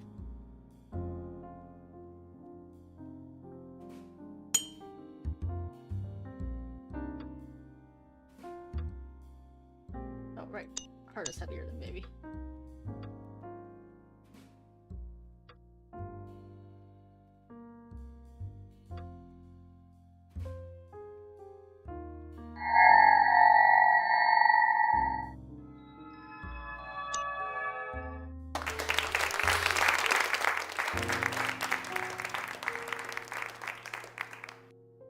The Signs.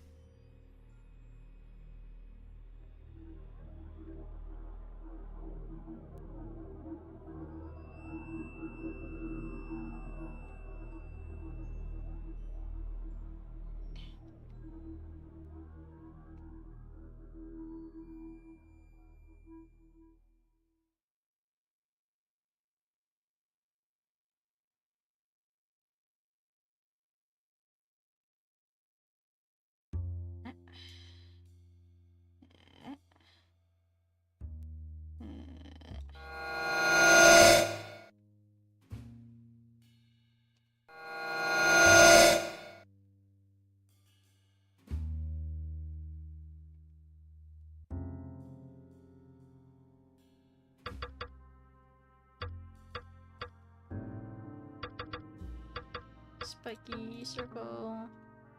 Cube.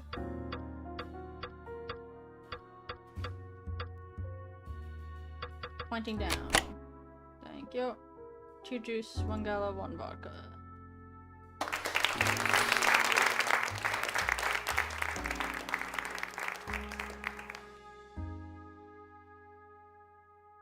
Uh, 2 juice. 1 gala. 1 vodka. Shika shika shika.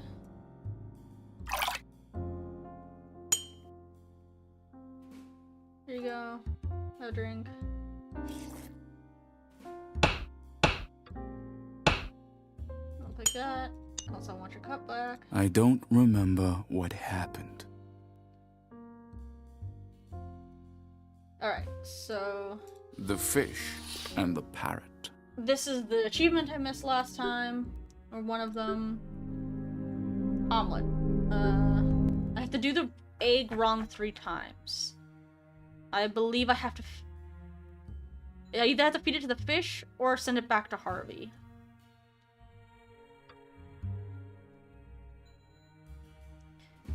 Water, water, water. Oops.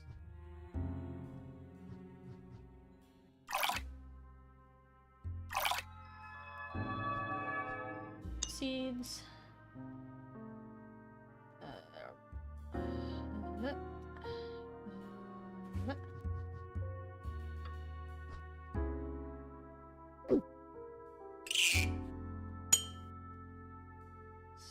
So I guess we'll do the fish.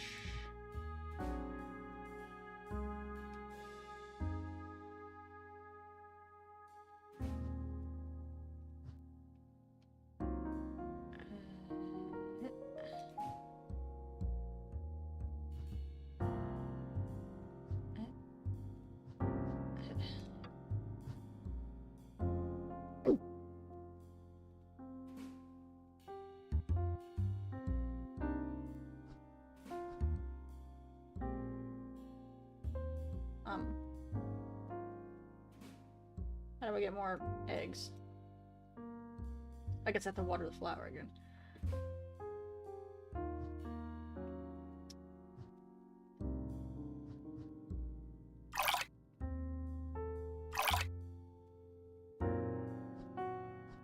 No?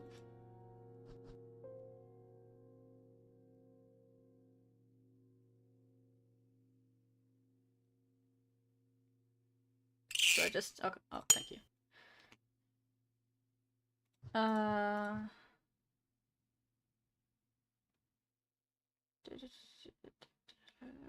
Is this still correct? I don't think so. And then another egg, please. Okay. There we go. Yeah. Get the egg. Okay, so now I just have to get the bad egg. Rusty like gin and tonic. So I have to give him a gin and tonic. And then I have to get bad egg.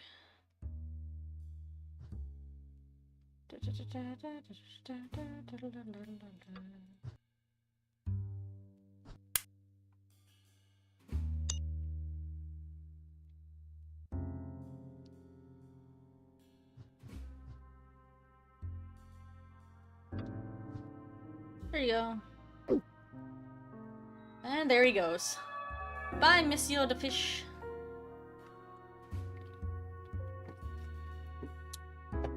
Monsieur Poisson. Au revoir.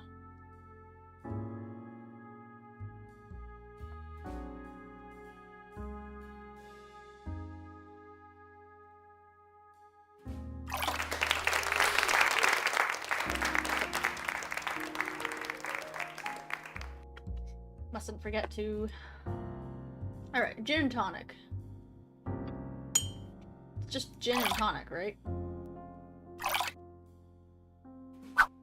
Nope.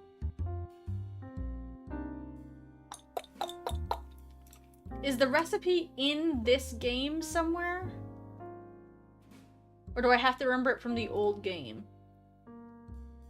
It is... Is it 2 tonic? I don't know. In birthday? Okay, shit. I knew there was one achievement.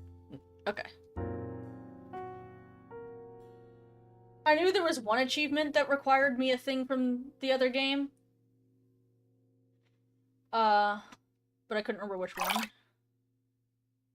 2 and 2, maybe? Oh, yeah. Thank you, Nowhere. Chicka, chicka, chicka, chicka.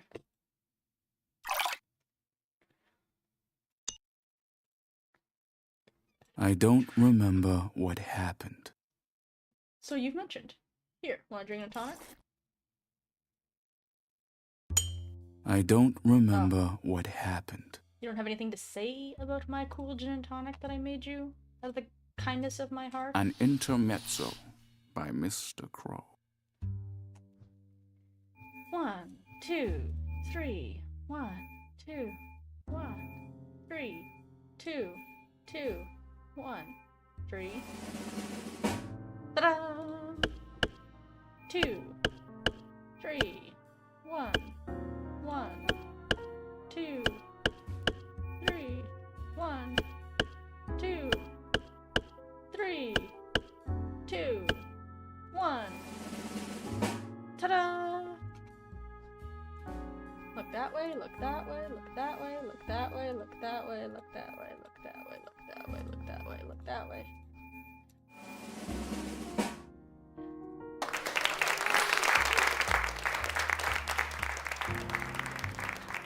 Remember the seasons. I'm probably going to just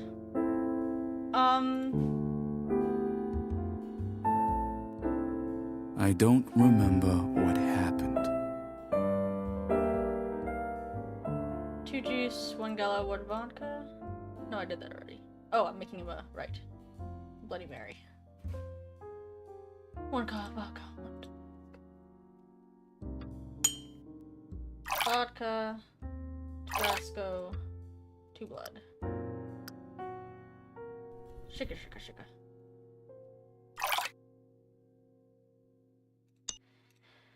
I don't know if I'm going to just wear my typical, Mr. Crow costume for the...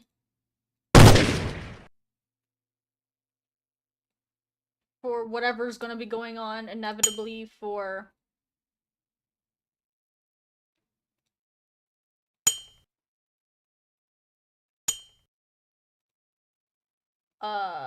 the birthday? Oops. I need 1 more cube, I believe.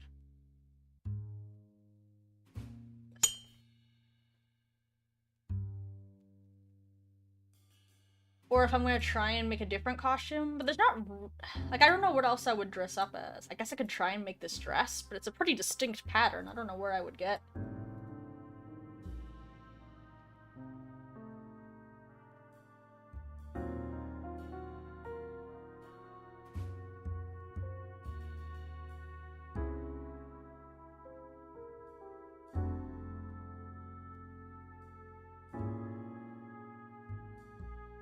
Yep. Thank you.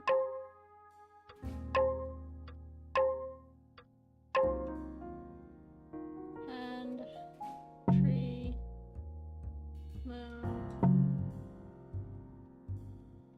Get to go grab food?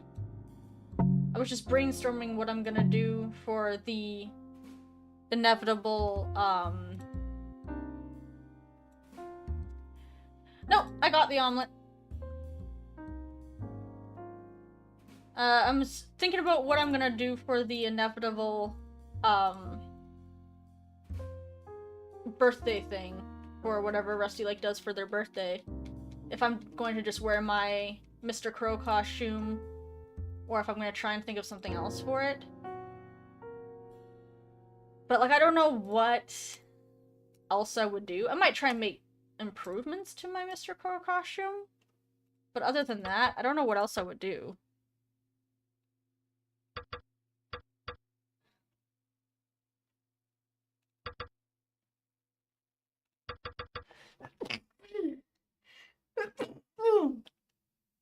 Pardon me.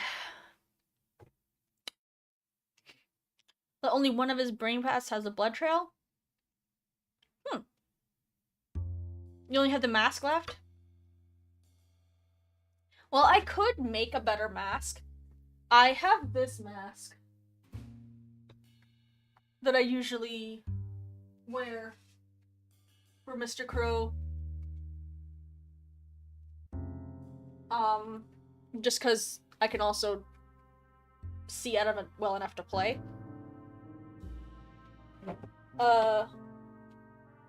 And then I've got, like, a suit. I would like to make a proper... oh, shit buckets. Like, my shirt isn't proper.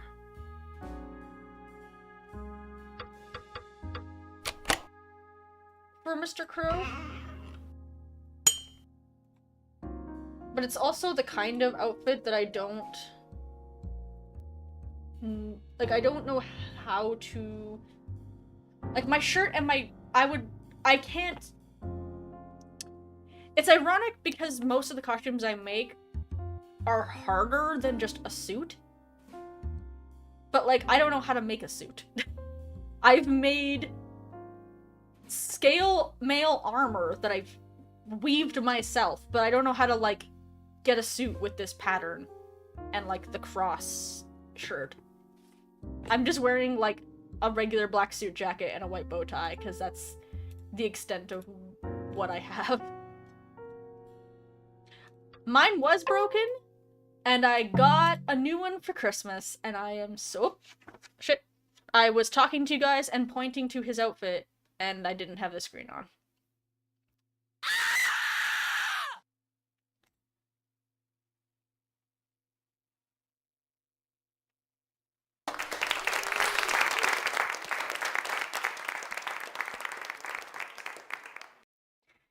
Anyhow, 1 second, please, Bob.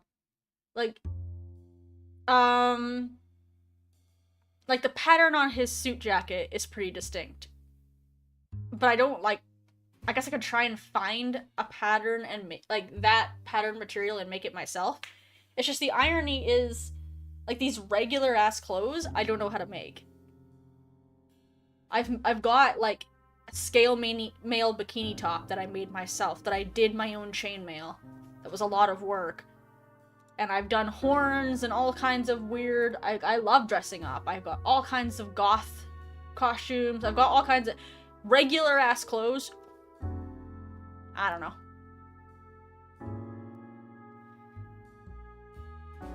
You know how to wear suits. You don't know how to sew. Yeah, so, like, the one that I wear is just black. And I'm like... There's a version of that. I gotta get, I think, a good screenshot. Pause on each of these. Without my mouse in the way. Oh no! Elysian.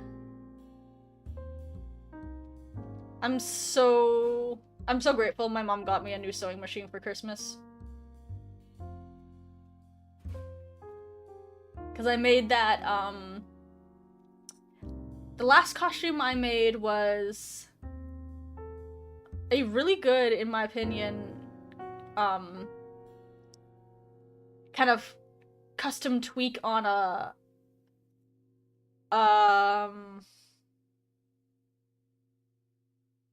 puppet for the FNAF movie, when the FNAF movie came out. So I dressed up as the puppet to go see the FNAF movie. And as much as I loved my costume, and, but I made myself a big present box.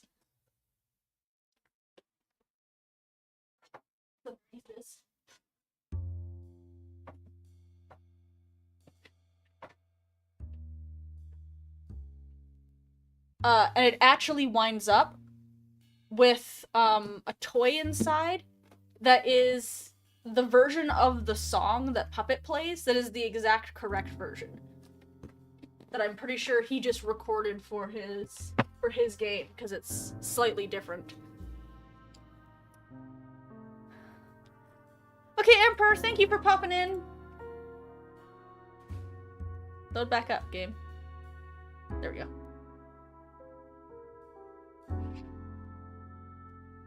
Last year you got shirt and fabric for the Homestuck cosplay.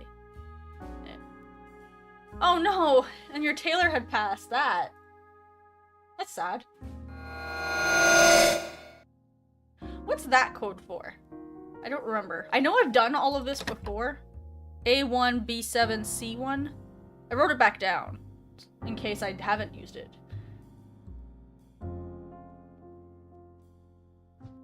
I feel dead inside, why'd you take my memory? Thanks for the gin and tonic. It's the TV. Right. Play Bad Egg on the piano. So there we go. Bad Egg. Now we can do it. Alright, C, A, B, B, C, D, E, F, G, oh, E. A, B, C, D, E, F, G. Oh, no. I wasn't on egg yet. Bad.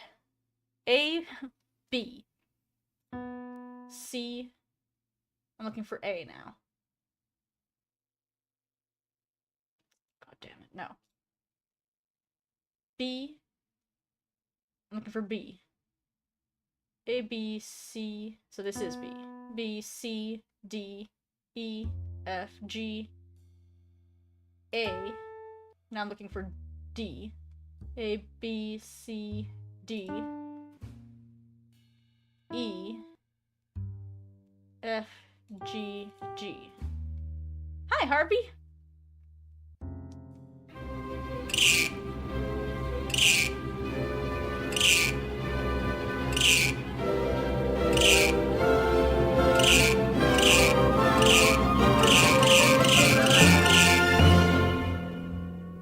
Thank you for your very loud singing.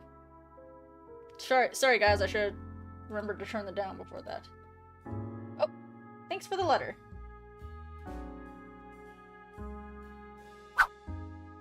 And then this is the song I need for Harvey's box. I'll actually write that down before I forget. Theater, cave. Oh. Harvey's box. Okay.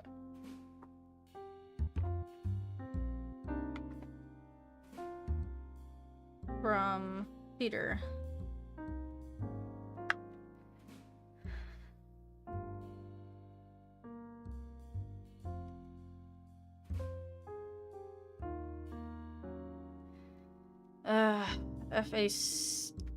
F-A-C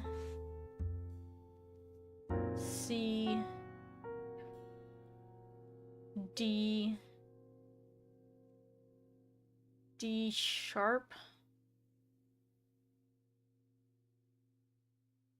G E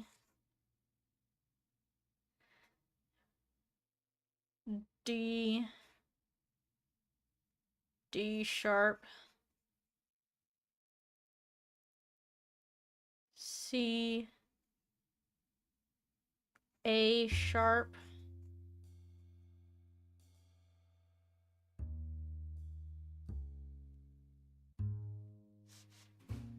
G sharp G sharp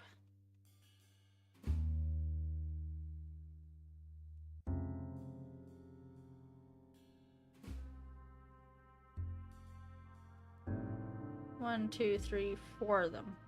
G sharp, G sharp. And honestly, I might just write down the, because I can't remember which way the notes. I think it might just show them. So, ugh, okay. 1, 2, 3, 4. There's 5 lines. 1, 2, 3, 4, 5.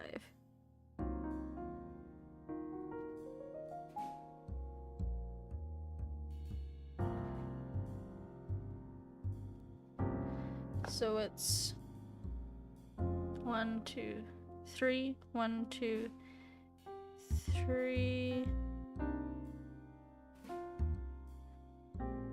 Then again. Then D. Then D sharp.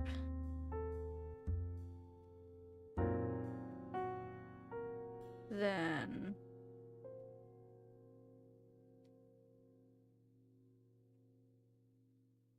up, then E,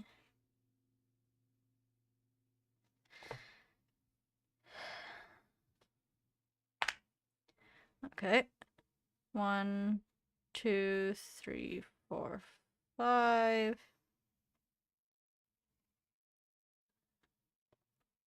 One, two, three, 4 up. D. Then D sharp.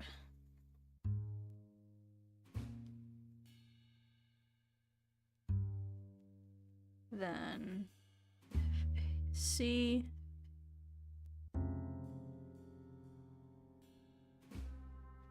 Then A sharp.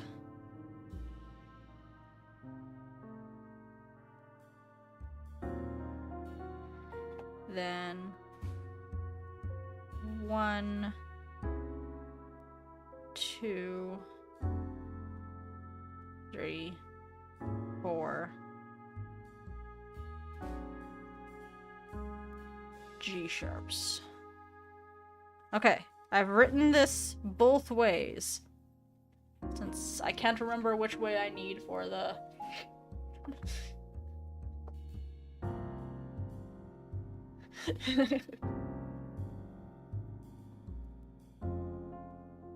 Alright, did I get the Achievo? Good. So that's all the achievements. I guess I might as well... Whoopsie. Keep going. Might as well finish off this run. It's basically done. I'm gonna kind of pause on each screen one more time. In case I need it. Oh, it's coming, Elysian. Honestly, I think gonna be their big finale. The mill. The mill. Are you ready for the final play? Yes. His memories belong to the lake now. So you say. Extracting them caused a corrupted soul. One of the 6 stages of the wheel.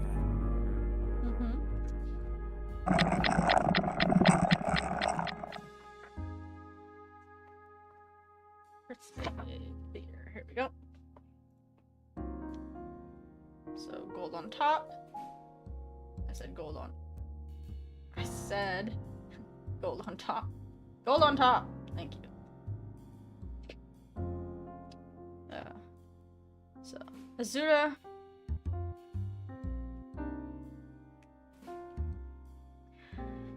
The thing is, I'm not sure if they're going to continue it until they're ready to end the story. Like, that might be the final thing they do.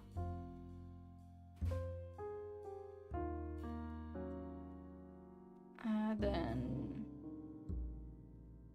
Mansua. Then... Tirdiagoni. Then...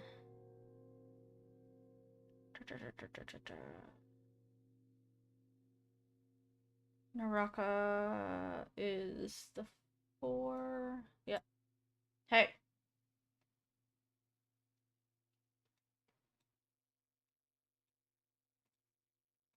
Turn. No.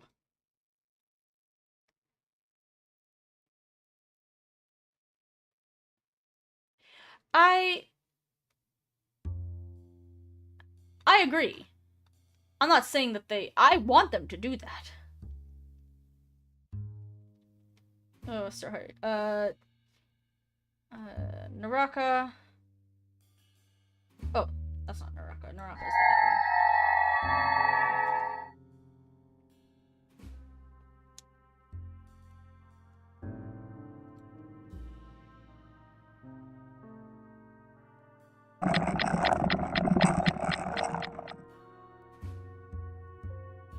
Whiskers theory? Your mind is reaching a higher state of consciousness. You are learning about your past and your future. What you may become. Ooh. Now, continue your journey. Maybe I will. Pat, pat, pat, pat, pat, pat, pat, pat.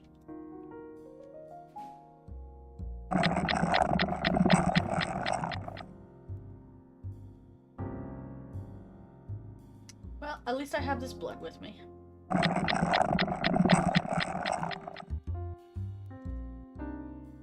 Birthday Rabbit is different from Hotel Rabbit.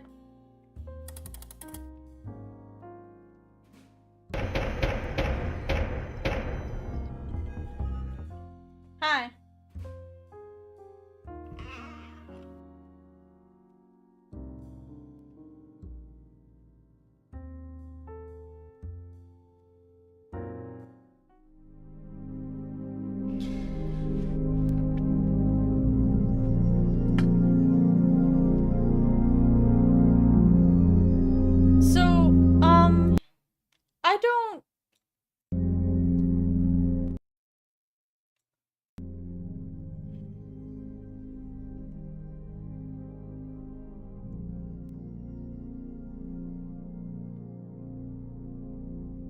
I'm somewhere in between.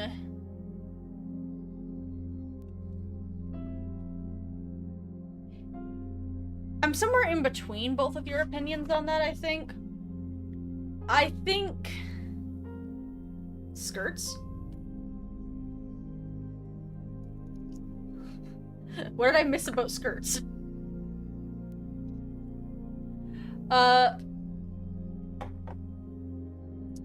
I think that...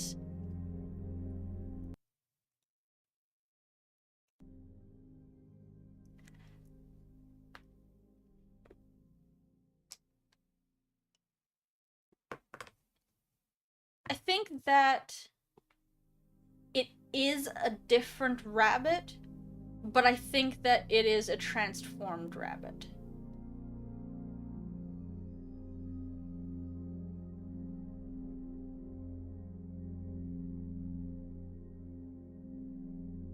I think, like, I don't think it's transformed, but I think if it is a different rabbit, I think it's the, I think it's the same character line.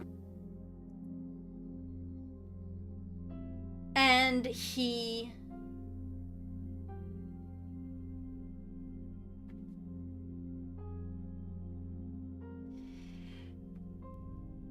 But his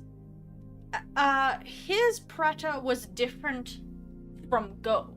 Like, in the first place, his Preta looks completely different. It's white. Well, it's black and white. Which is fascinating to me. The fact that the character models look different,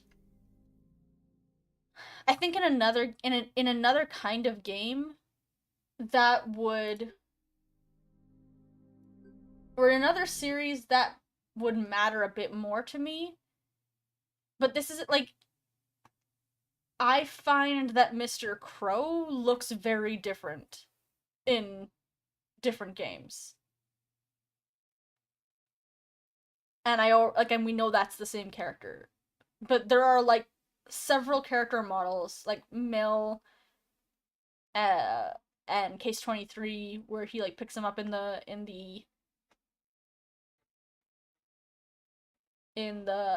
like, gondola, like, rowboat thing. He looks pretty different. Similar enough where, like,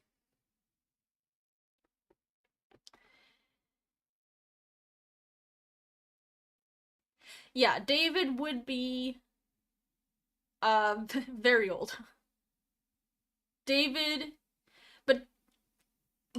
is the only one of the characters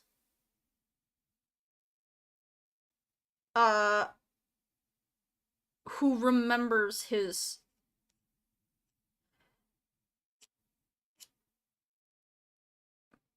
I think there's something weird about David, but I think there's something weird about David. Is like, not to answer the question with the question.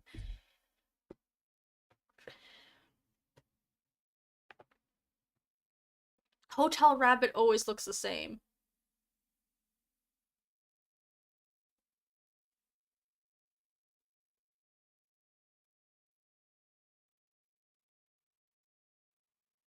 I'm not sure what you mean by always looks the same.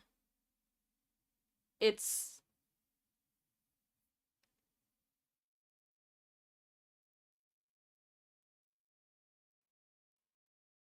like when you see it in the cave. Okay. Is he... does he still have the white head in cave? I don't recall. I think he does. I'm pretty sure he does, but I don't remember exactly. I think he does. I'm gonna try and find my picture. David is weird. David,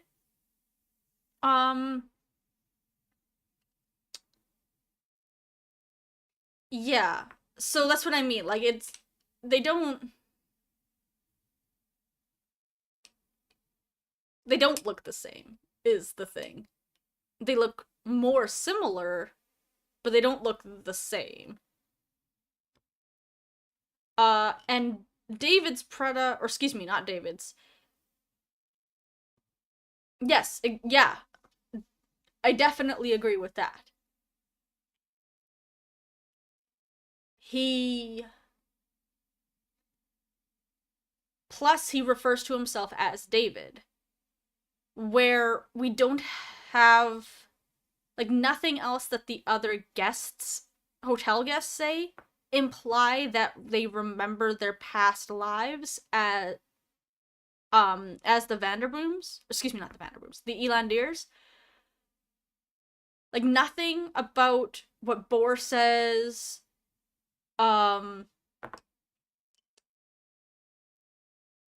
I think like David must be special for some reason. Is basically the thing.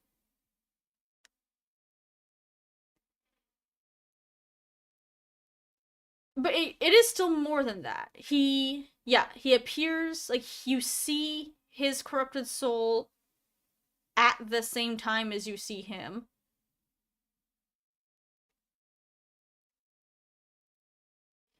In Hotel, you see the corrupted soul of Rabbit in the window before you see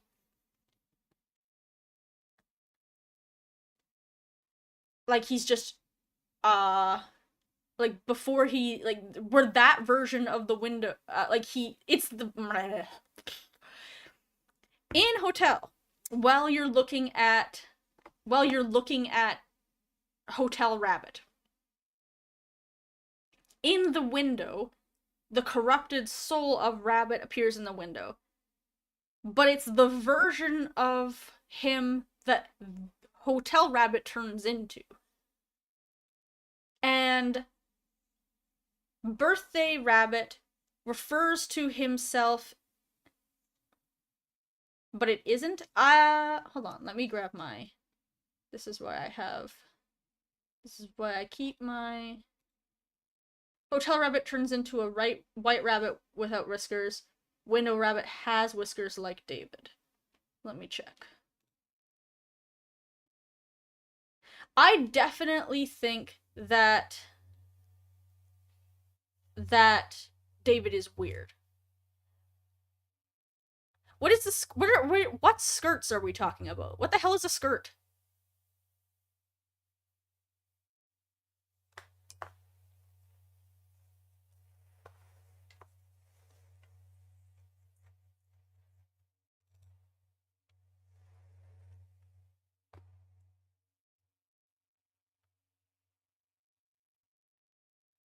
Oh, I have never heard them referred to as that before. Interesting. Okay. Rusty Lake.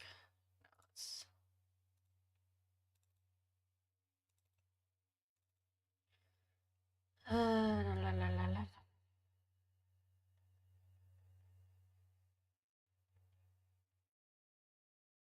Hotel. Where's my hotel? 23, Mill, Paradise. Roots.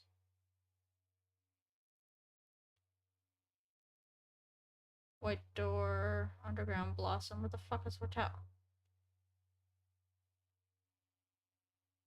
Paradox.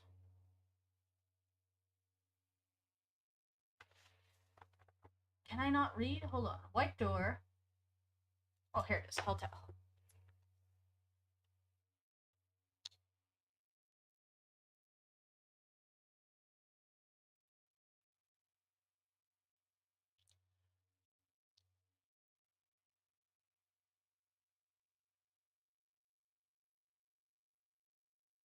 You gonna load or oh, here we go.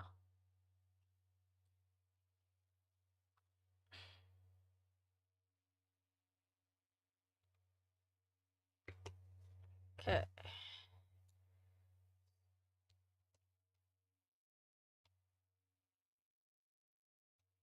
Alright, here we go.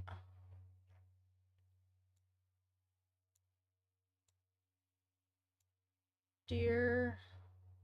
My least favorite puzzle in all of the series.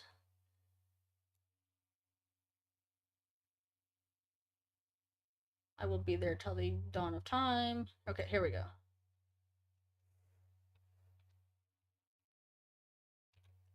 So we've got...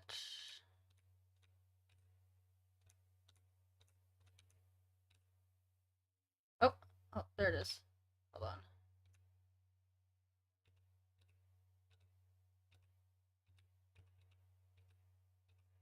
Damn it.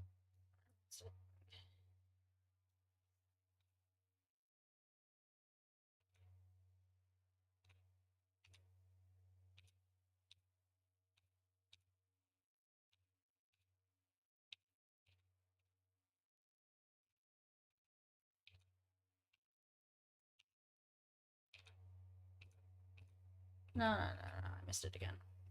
Oh, fuck's sakes. Because before he gets stabbed. It's Mary's ring. Well, not necessarily Mary's ring, but... Here we go. No, okay, I started seeing it, but it didn't... I must have already looked at it, because I didn't stay still. Here we go.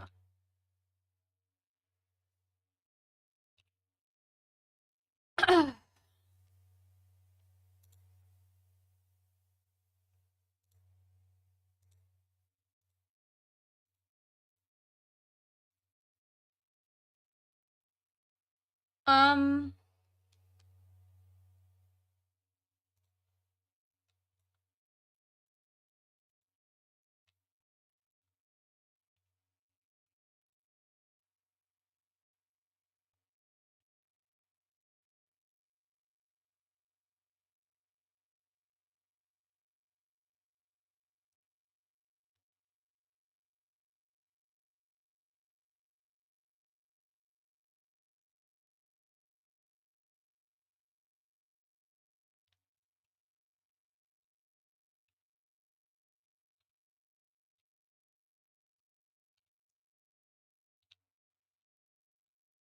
So, firstly, the absolute irony of the fact that I feel like when they changed the background of the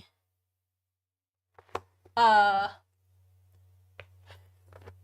of the house, or excuse me, of the yeah, of the apartment in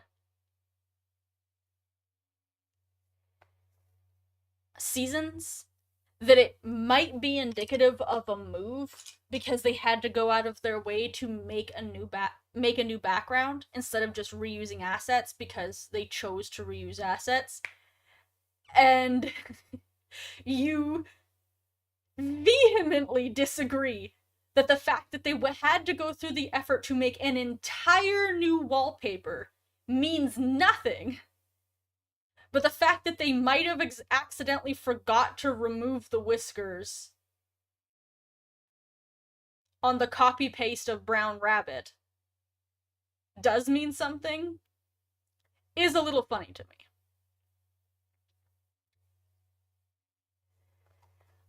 I think it's possible. I think without other evidence, it feels more likely that they copy pasted Brown Rabbit and changed his colors and didn't use the correct version of the sprite in the window. That would be my thought for at least the original reason. Here we go. I do think it's the type of... I do think it's the type of thing that is very easy. Like, that being said, I think it's the type of thing that is very easy and common to go back and make mean something in retrospect.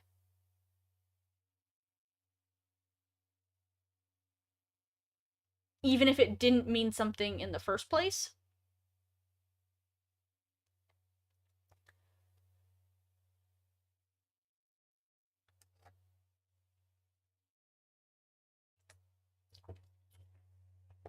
Like, Birthday was the game right after.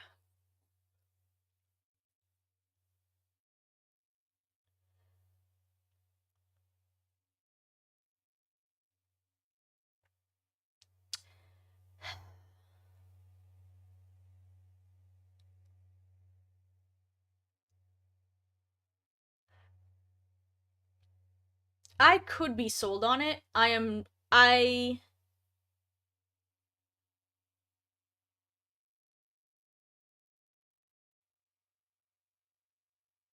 There he is, creeping. I'm just like, huh.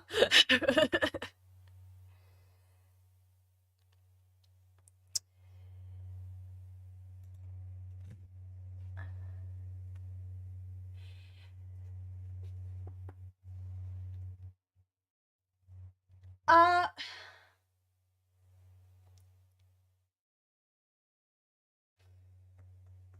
my problem is that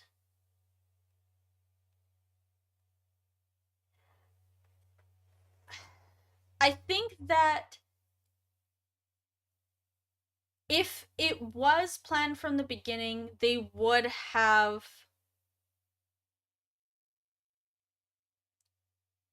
tipped their hand about it by now a little bit more than they have. But I do feel like it's something that could easily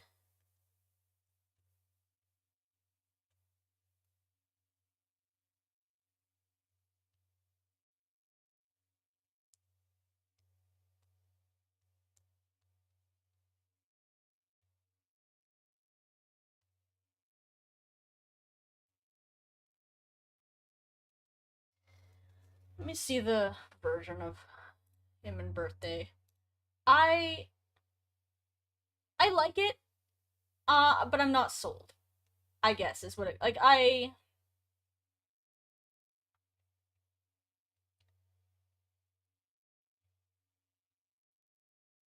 don't dislike it. I could it's the type of thing, but I mean, like, yeah, exactly. Like, I feel the same way about, like,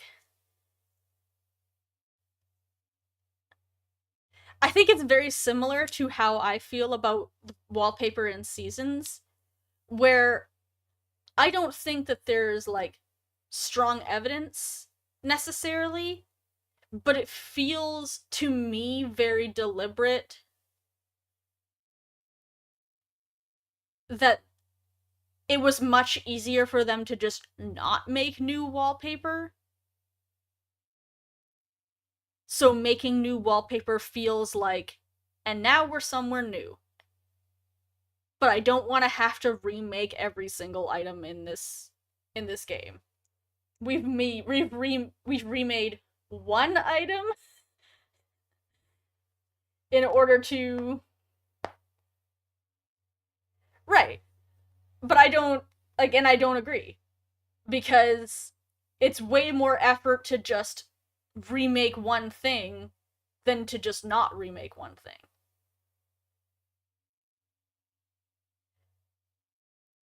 Because there's no reason to make new wallpaper.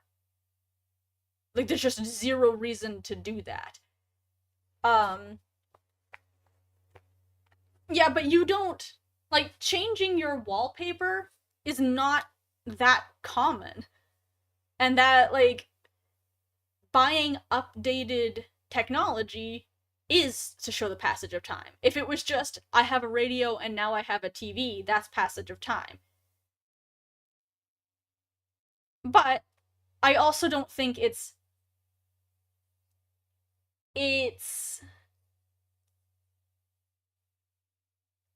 like, I'm not married to the idea. It's just my gut feeling about it. Yeah, and like, that could totally be the reason.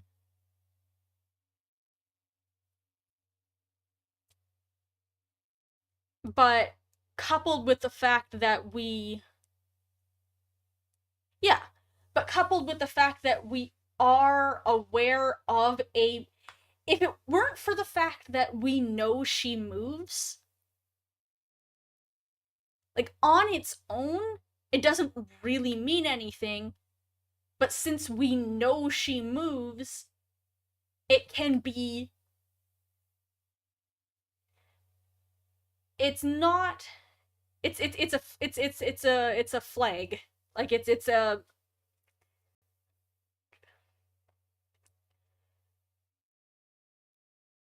But she stays away.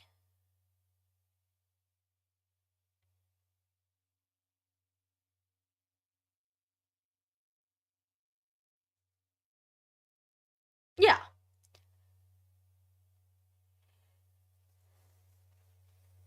But if she was just going on vacation, I'm gonna put back on music because I don't like sitting in silence. It weirds me out.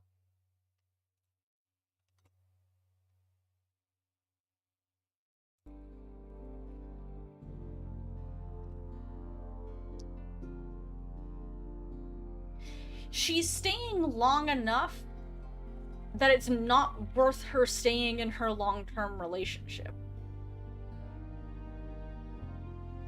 If she was going away on a weekend, for a weekend trip, or for a week, or, you know, there would be no reason to leave Bob.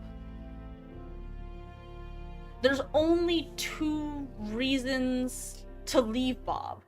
One, it's going to be a fairly substantial move. Two, she had no intention of... Like, she was already planning to kill herself. But given that she was going to a clinic to get help, that is probably not likely.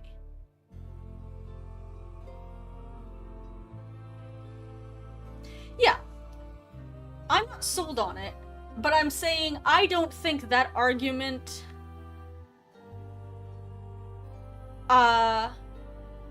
I don't think that the whiskers...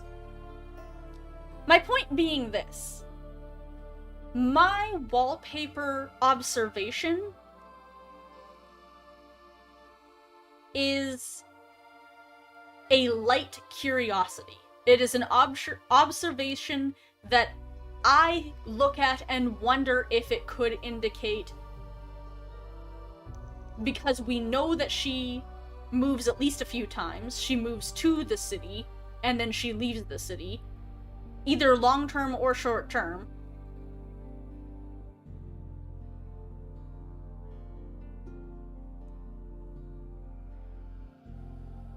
I don't think that that is a weaker observation than the white rabbit having whiskers.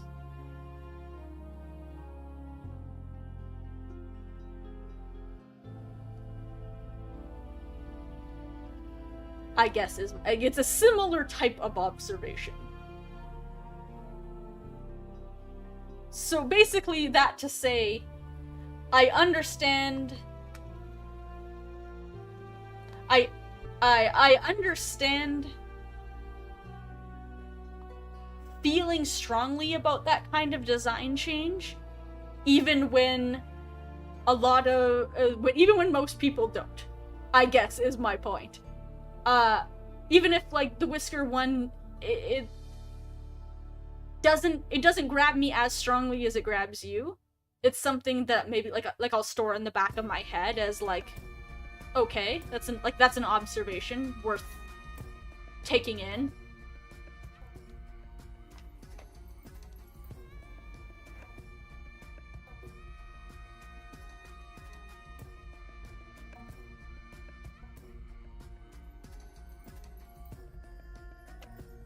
A stage between the soul in the tank and the soul with the gun. Yeah. Unfortunately, they're still in two places at once, which is always going to be a bit of a problem. But...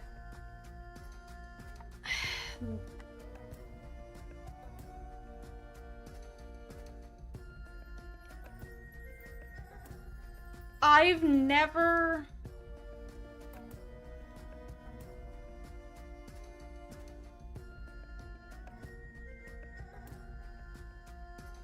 The thing is, in the window, he just sort of floats, like, they're not underwater. They're not in the lake. And yet there are a lot of things that happen that are like that, where there's, like,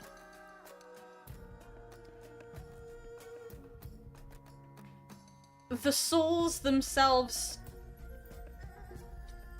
behave that way. Fucking hiccups. In a lot of locations where I'm like, I don't follow like why and how you're here. Like, how many times in Roots that we see a corrupted soul, or just a soul like that, at the window, out the door, whatever, and no one reacts to it. It makes you feel like it's not really there. It's just kind of an echo.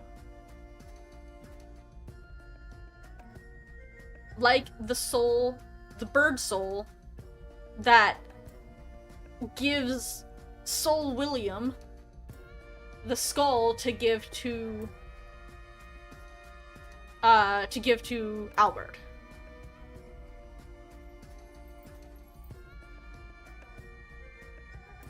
Because I think it's the same rabbit.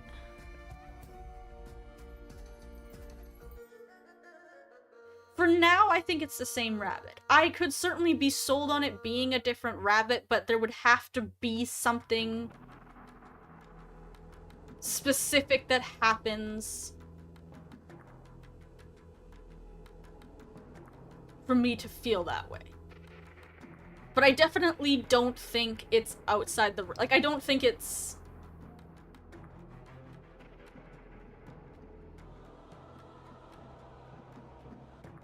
It's something I could see happening, but it's not something that I currently would stand by. I guess is how I'll word that.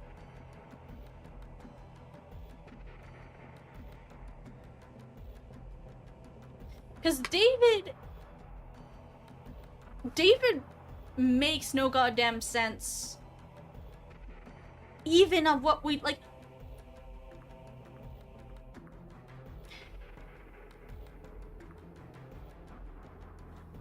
Why does David arbitrarily turn into a gross fly man for, like, 2 months and then just turn back into David?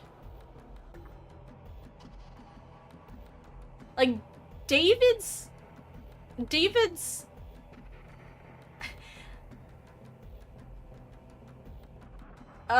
relationship with his state of body is absurd.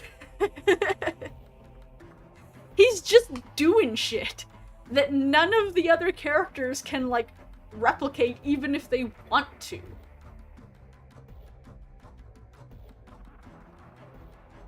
He just transforms into kind of a beast man, but definitely pretty different from, like, the Azura beastmen.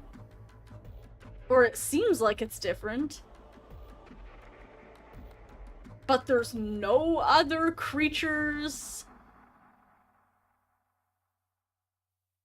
like that in the series, except, I guess, the, like, humanoid fish with legs is the closest thing to this sort of, like, half fly, half man. My problem, Elysian, is that Brown Rabbit from Hotel is already too connected to David. Like, if we didn't have any reason to connect Brown Rabbit in Hotel, Mr. Rabbit in Hotel. If we had no reason to connect him to David,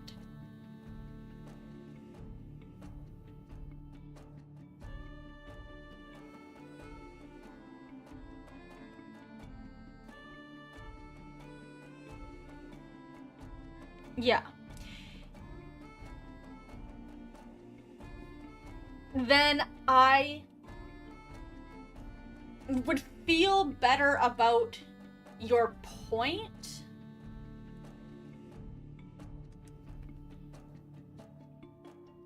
but in Paradise we see the image of Hotel Rabbit, just like we see the image of the boar.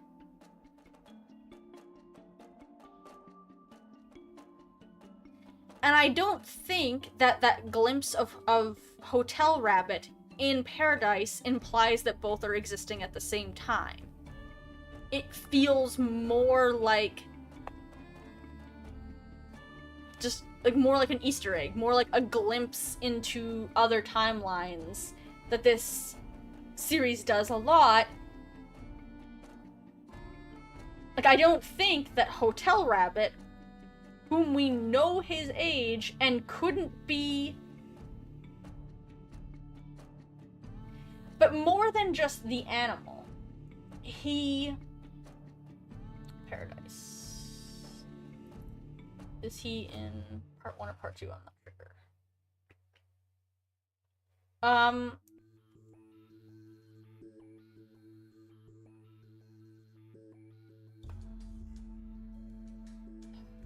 Problem is I don't remember what part that is. Here's this stupid wheel that screws everything up. It's just wrong.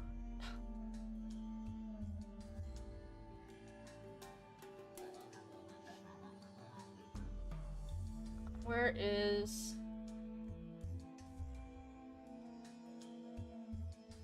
Where did we see it?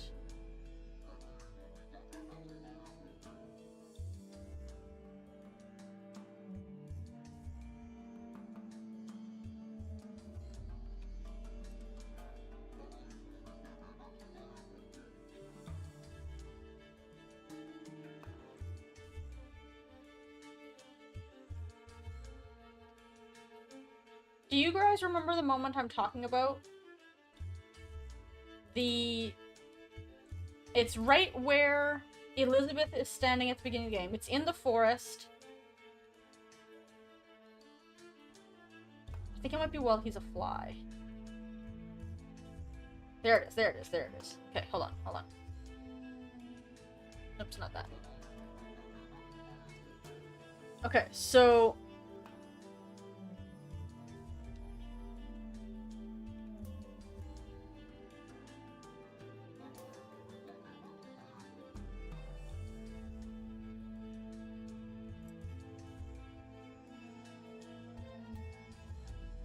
This is Mr. Rabbit from Hotel. But I don't think we're supposed to interpret that as Mr. Rabbit from Hotel is currently here and alive and literally here.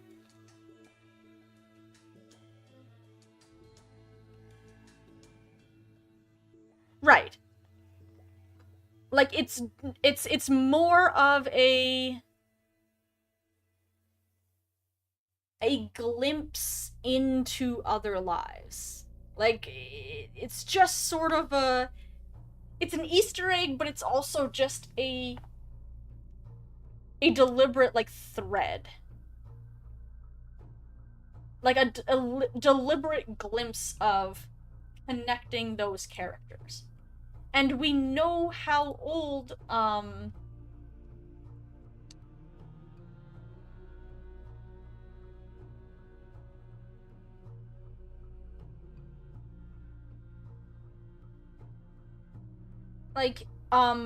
Mr. Rabbit of Hotel isn't born yet. He has an age, a birthday. Let me see. It is... Rabbit. He was 39 in Hotel. So he wasn't even born yet at that point. Like, I think that they often show these small little glimpses of other characters at the same time to show that connection. And right now, I interpret that thing in the window in much the same way. It's similar to me as showing Mr. Rabbit of Hotel's arm in the hole is showing this rabbit that looks...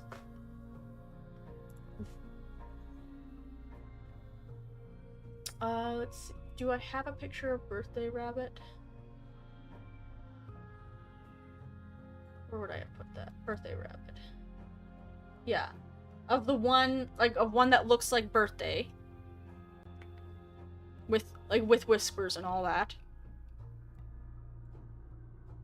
They show it in the window in much the same way they show Hotel Rabbit on the island. It's this very quick glimpse of another life happening around them to draw that connection. It's almost like the because again, like a lot of the I consider that type of thing very different from time travel. But it's got similar vibes, right? Like, where I've always thought of, like, time exists strangely in the lake. Moments from other times just sort of glimpse in like a TV that's kind of between stations, and you see like a glimpse of another station. The Rusty Lake has always had moments of that, and that's how, before recently,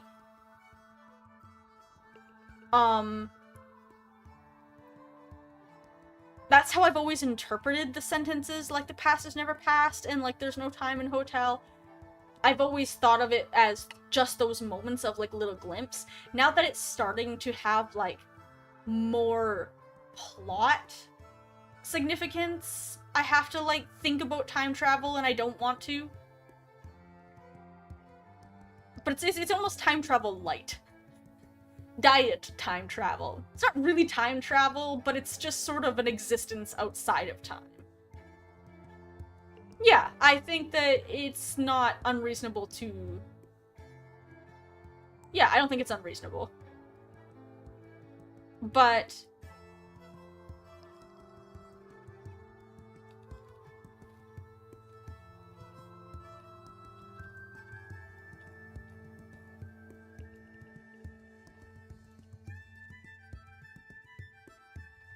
the problem is, if it's...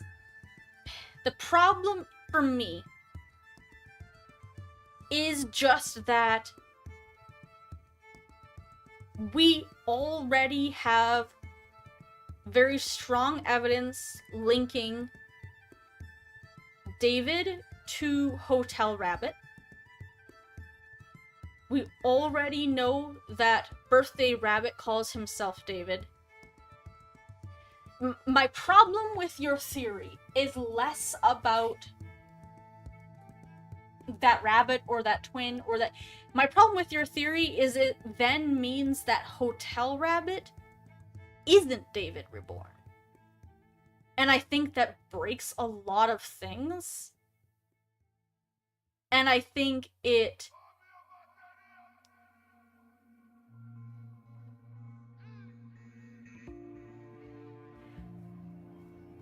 I don't think the guests are the Elandiers actively, but I think that they almost have to be the Elandiers reborn. In a way that Laura isn't William. She doesn't remember being William. She doesn't... But I feel that them not being connected at all doesn't make a lick of sense. And if they're not connected at all, then they need to tell that story a bit better. Like, they need to put something out that implies that. Because...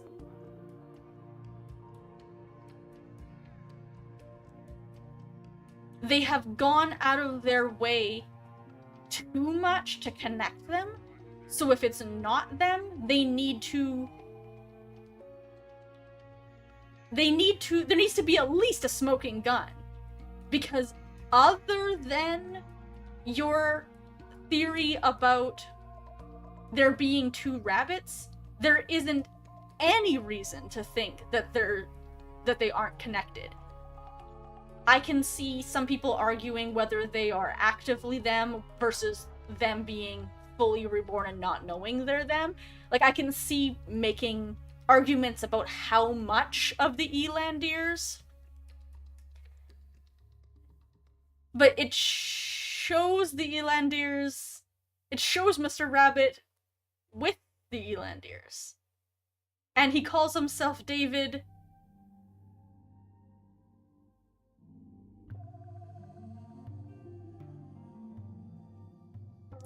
The only way it's possible, from what I can, like, from what I can see, that the only way it would be possible for them to have come up with the two rabbits thing before they came up with the Elandiers is if they originally decided there to be two rabbits and then changed their mind. And now there's only one. That's the only possible explanation I can think of for the two rabbits to be before the Elandiers. Because they call him David.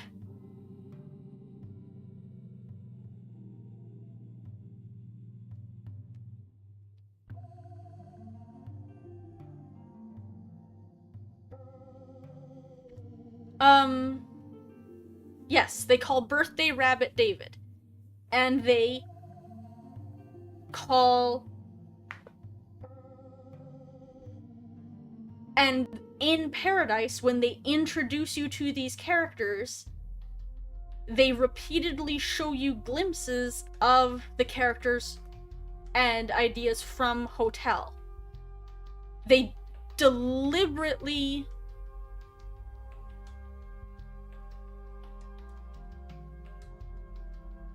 But they deliberately, like, why is that Easter egg there then? Other than to show you that parallel. And all of their masks and the...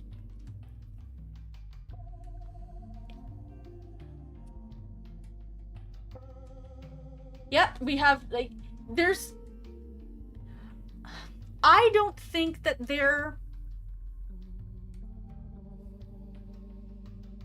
I don't want to say they're not Azura. They obviously are Azura. But I think they are just... Like, it's just a form of life. But they're not enlightened the way... Like, Mr. Owl and Mr. Crow have power associated with their Azura forms. And part of that power is the fact that they transformed rather than dying and being reborn. So they were able to hold on to their memories. The others weren't. Like, that's part of it. It's not the only difference, but there is a clear difference between Crow and Owl, and to a lesser extent Harvey, and the hotel guests. They're all Azura, but there's still something very different about Mr. Owl versus Mr. Boar, who's basically a no one with nothing. And certainly then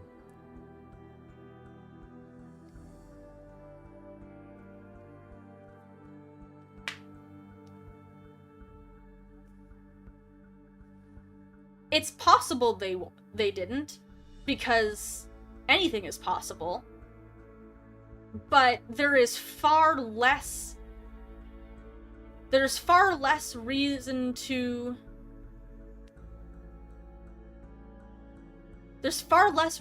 believe that they haven't than that they have been reborn as them.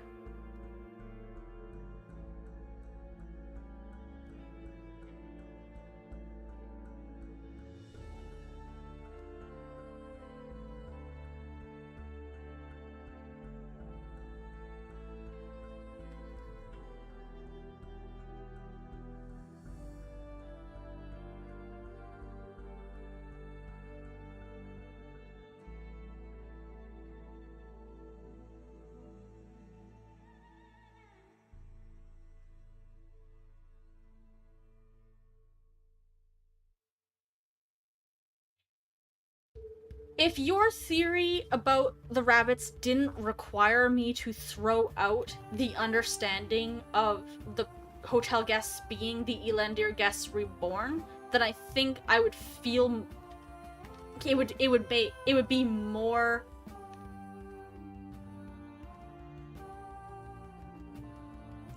So both of those things are theories. The hotel guests being reborn and there being two rabbits. But one of those two theories has one piece of evidence. The other one is sort of a very repeated motif. I don't think it adds... I think it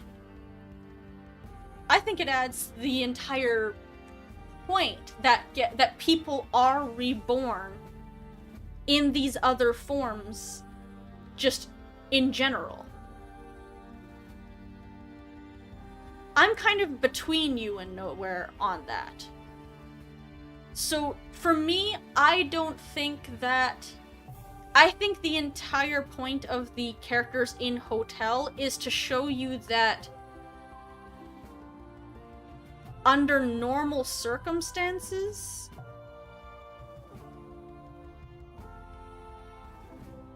Azura is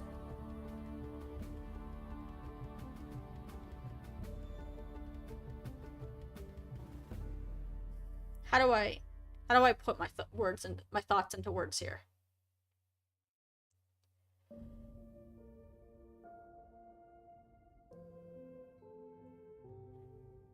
That you can be an Azura without being all-powerful, I guess. Like, I think that is the entire point of that character arc. That there are other people in this form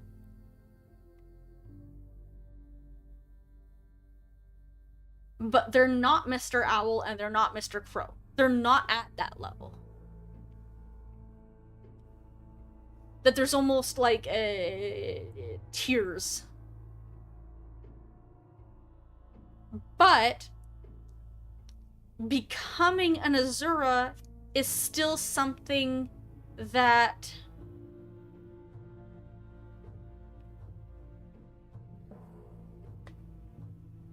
becoming an Azura is something that needs to be achieved.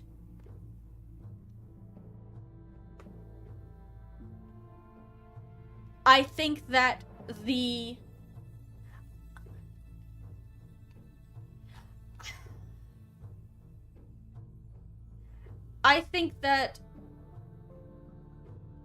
the ritual that Nicholas's plan and like the rest of the Elandirs enact does make them reborn into Azura. But I think that the entire point is that that didn't mean what he thought it meant. That being reborn as Azura isn't enough. It's not... It doesn't just inherently give you enlightenment, like, as in knowledge. It doesn't inherently give you knowledge and power.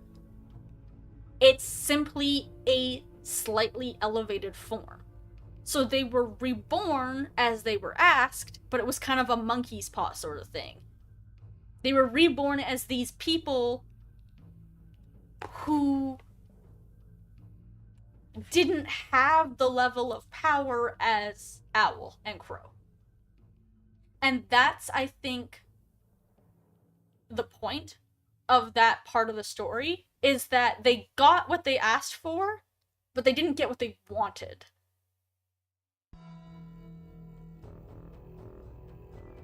What they asked for ended up being meaningless. They became these higher forms, but the higher forms didn't themselves have a bunch of extra power. It was Owl who was able to not only be reborn as not only be reborn as an Azura, but keep his memories, reach enlightenment through the elixir, so have heightened power and heightened... Yeah. Yeah, but I think that that's the point. The ritual did something to them, it just didn't give them what they thought it was going to give them. It didn't give them power. It didn't give them... they just didn't understand what they were doing. But it still did something. It just did something they didn't understand.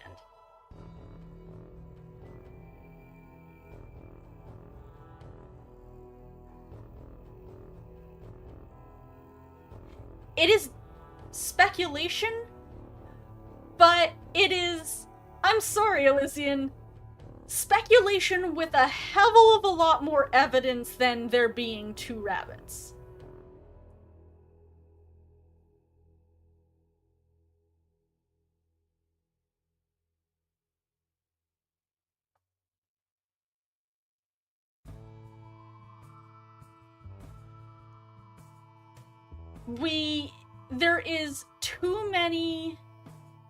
There's too many parallels between the hotel guests and the Elandiers, both narratively, visually, on-screen, like on-screen connections of reminding you to tie.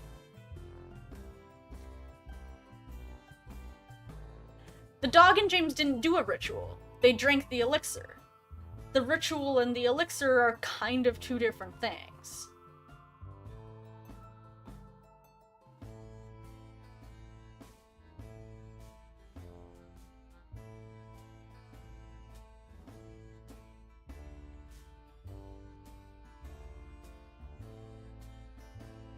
Like, there wasn't a whole ritual about it. And even if there was, the rest of the Elandiers...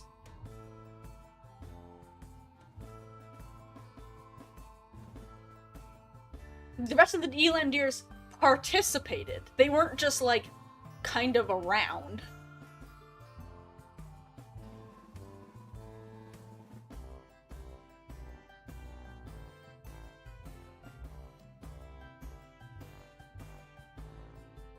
I mean, I think that's more speculative than...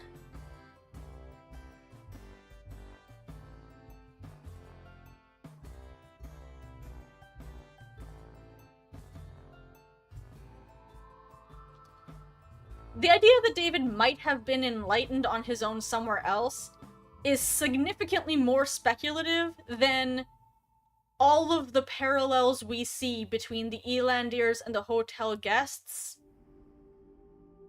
means that the ritual had an effect on them. Perhaps to varying degrees, but an effect. Like, it certainly seems like David got more out of it than Nicholas, but they all clearly were affected on screen and with multiple emphasis. But no, because on screen we see it happen. Whether Nicholas... Right, but the fact that Nicholas doesn't know jack shit is the point. He was like, this is gonna give us enlightenment and power. And really all it did was give him a deer head. He didn't understand that Azura, that being an Azura form isn't in and of itself enough. You have to have more.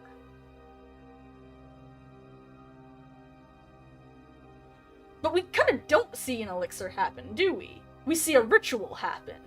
An elixir is something different. That we don't... It's connected to the elixir somehow. But we don't really know how.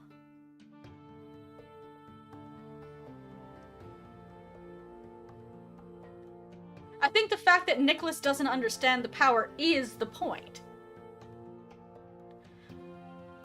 But that's not what an elixir is. That's a ritual.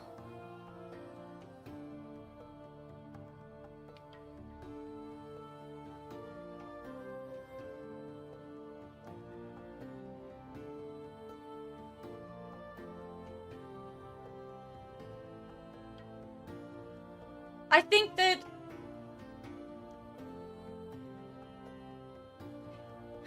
all of it is speculative. All of it. But there are certainly things that are more heavily backed up than others.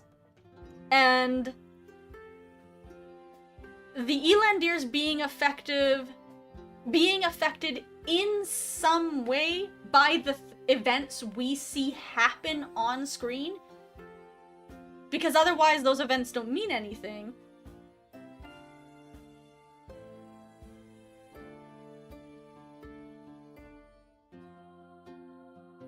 I think that the problem is you have to erase a lot of storytelling to make one small detail work, instead of the other way around. Instead of keeping large chunks of storytelling, you would have to find a way to make Whisker Theory real without retconning all of the storytelling of Hotel, all of the storytelling of Paradise. Because that's kind of what you're currently proposing, which is a bit excessive. You need to find a way to make that true, but you don't like that, do you?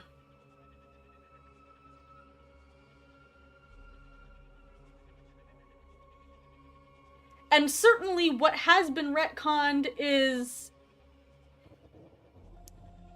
not several games. I think there's still room for things to not be that retcon-y. And when they are, they're usually a little bit more minor than that. I think that would be pretty excessive. I think that if your Whisker Theory is real, it is in a very different way than you're presenting. Because how you're presenting it, I can't on any universe see working that way. I think it's workable, but it has to work with the story, not against the story. Like, in Now Here's Nearest video, where he talks about his problems with the retcon, I guess, of the golden cubes.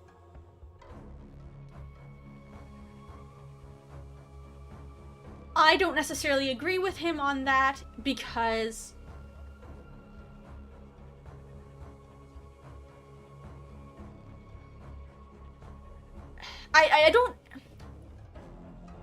I agree but disagree with him, because I think that we've only seen an example of how to get the specific cube that Owl needed, but that doesn't necessarily mean that that's how all cubes...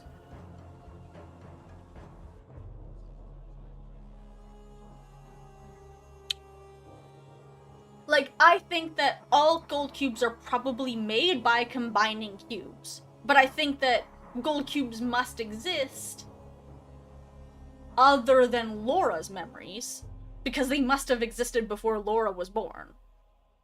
Laura is a relatively new development in the universe of the lake. There must have been gold cubes before her. So they must be made in varying ways of combining cubes. I think that specifically they needed Laura's memories because they needed a specific gold cube to have specific memories in it, but I don't think that that necessarily retcons gold cubes as a whole, because we only have one example. Now we have two examples.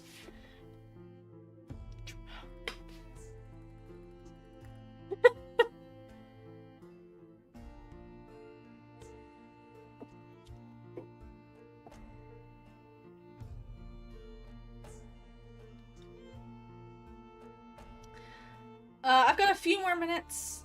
And then I have to call it.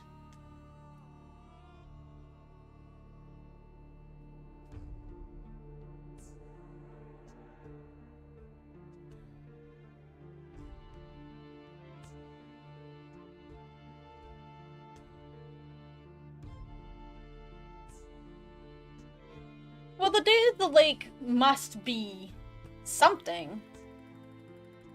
Because Owl is talking about it coming back. So it must... I don't think... The day of the lake doesn't mean what Nicholas and the Elendirs thought it meant. But that doesn't mean it means nothing. I don't think we can net zero it. I think that that's a bit much.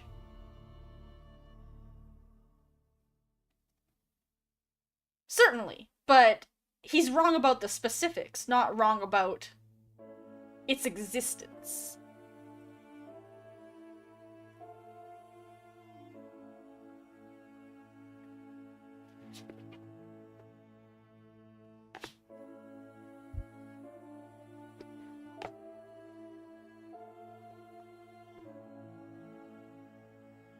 Yeah, I definitely want to sit and have a talk with you about the gold cubes now here, because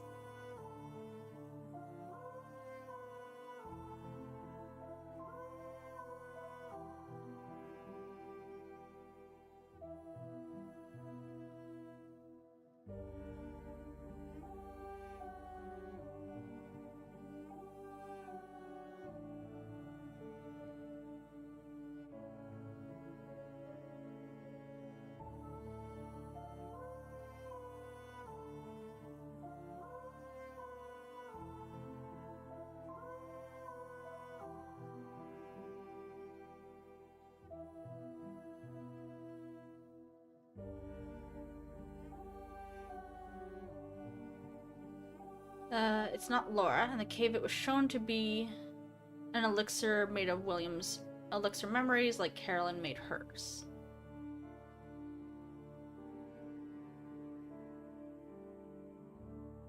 Yeah. Let me find my picture of the book.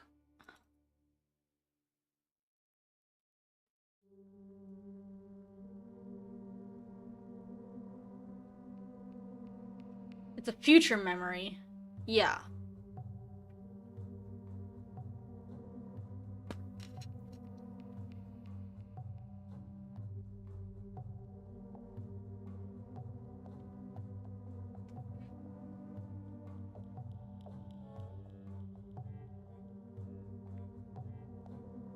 So I think that it depends on what they want, of what they want the gold cube for versus what a gold cube is in general. Like, if they want the gold cube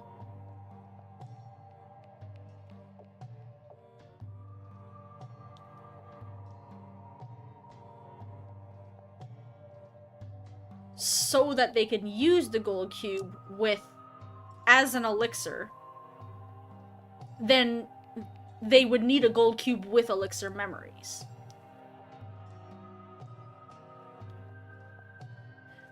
Like, if the reason they want the gold cube is for the elixir, then they have to make sure that their version of the gold cube has an elixir.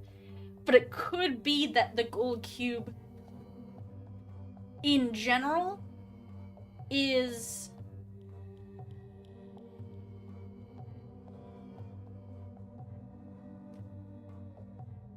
just... Because I don't think that it's the electricity that's doing it. I think the electricity and the container is... It's not replicating the memories, it's replicating the machine. So, like, the first time we see that gold cube, it's also, like, the three cubes, and then they use their machine, their technology, to, like, 3D print a new cube out of those cubes, right? That's the electricity, in my mind. That the electricity isn't the ingredients, it's the catalyst to gluing them all together. It's replicating the, like, 3D printer ass looking thing. So I think that in the Past Within, he must be combining a black, a white, and then blue being, like, basically, like, the power of, like, time and good memory and bad memory. So because the blue is an ingredient in a gold cube, I think that's why, like, time, basically, is an ingredient in Albert's gold cube. It's definitely something we're going to have to,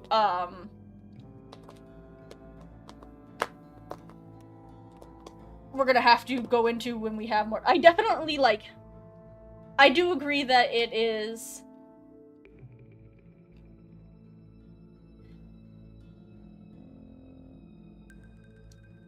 I think it changes things, but in a way that can expand it, rather than it erasing what came. Like, it doesn't necessarily change how the other cube was made. It doesn't change how the other cube was made. It just changes...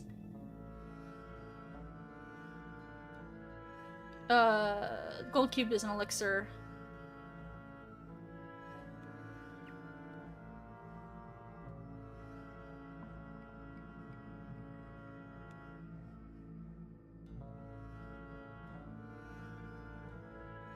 Yeah.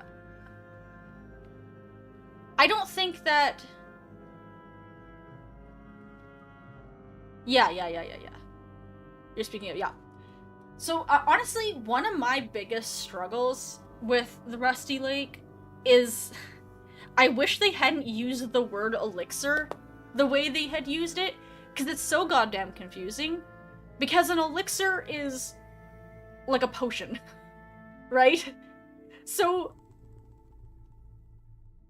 like, part of me always thinks of the elixirs as, like, that thing they drink.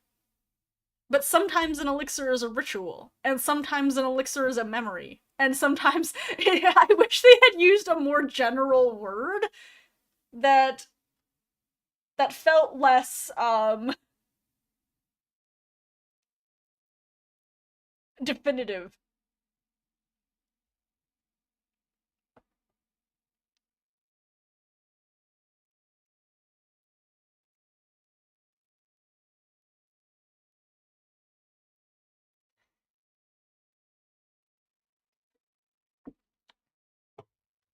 I'm not sure if I quite want to go that far, but I definitely see your point.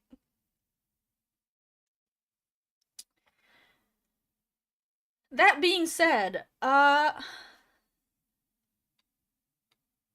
should really call it. Yeah, I think that I give them a bit more credit than you do, Elysian, which, fair.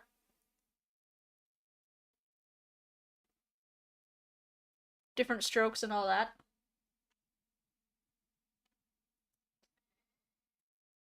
I'm going to call it here. I have some things I need to get done, and then I really want to work on my video. I want to get it edited sometime this century. I really wanted to get it done by the end of January, and I'm hoping against hope that I can still make that deadline, but it's not looking good. But thank you guys. You gave me a lot to think about.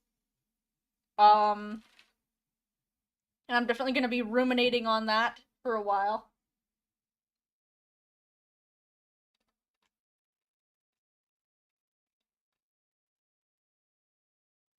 Well, especially how you actually make good... You actually make good, like, animations. I'm just out here trying to make my video to make my video interesting with just, like, clips and stuff. Because I don't have the knowledge of animation, so... Have a good night, all! I know it's pretty late for you guys, so thank you for sticking with me. And I will see you all soon.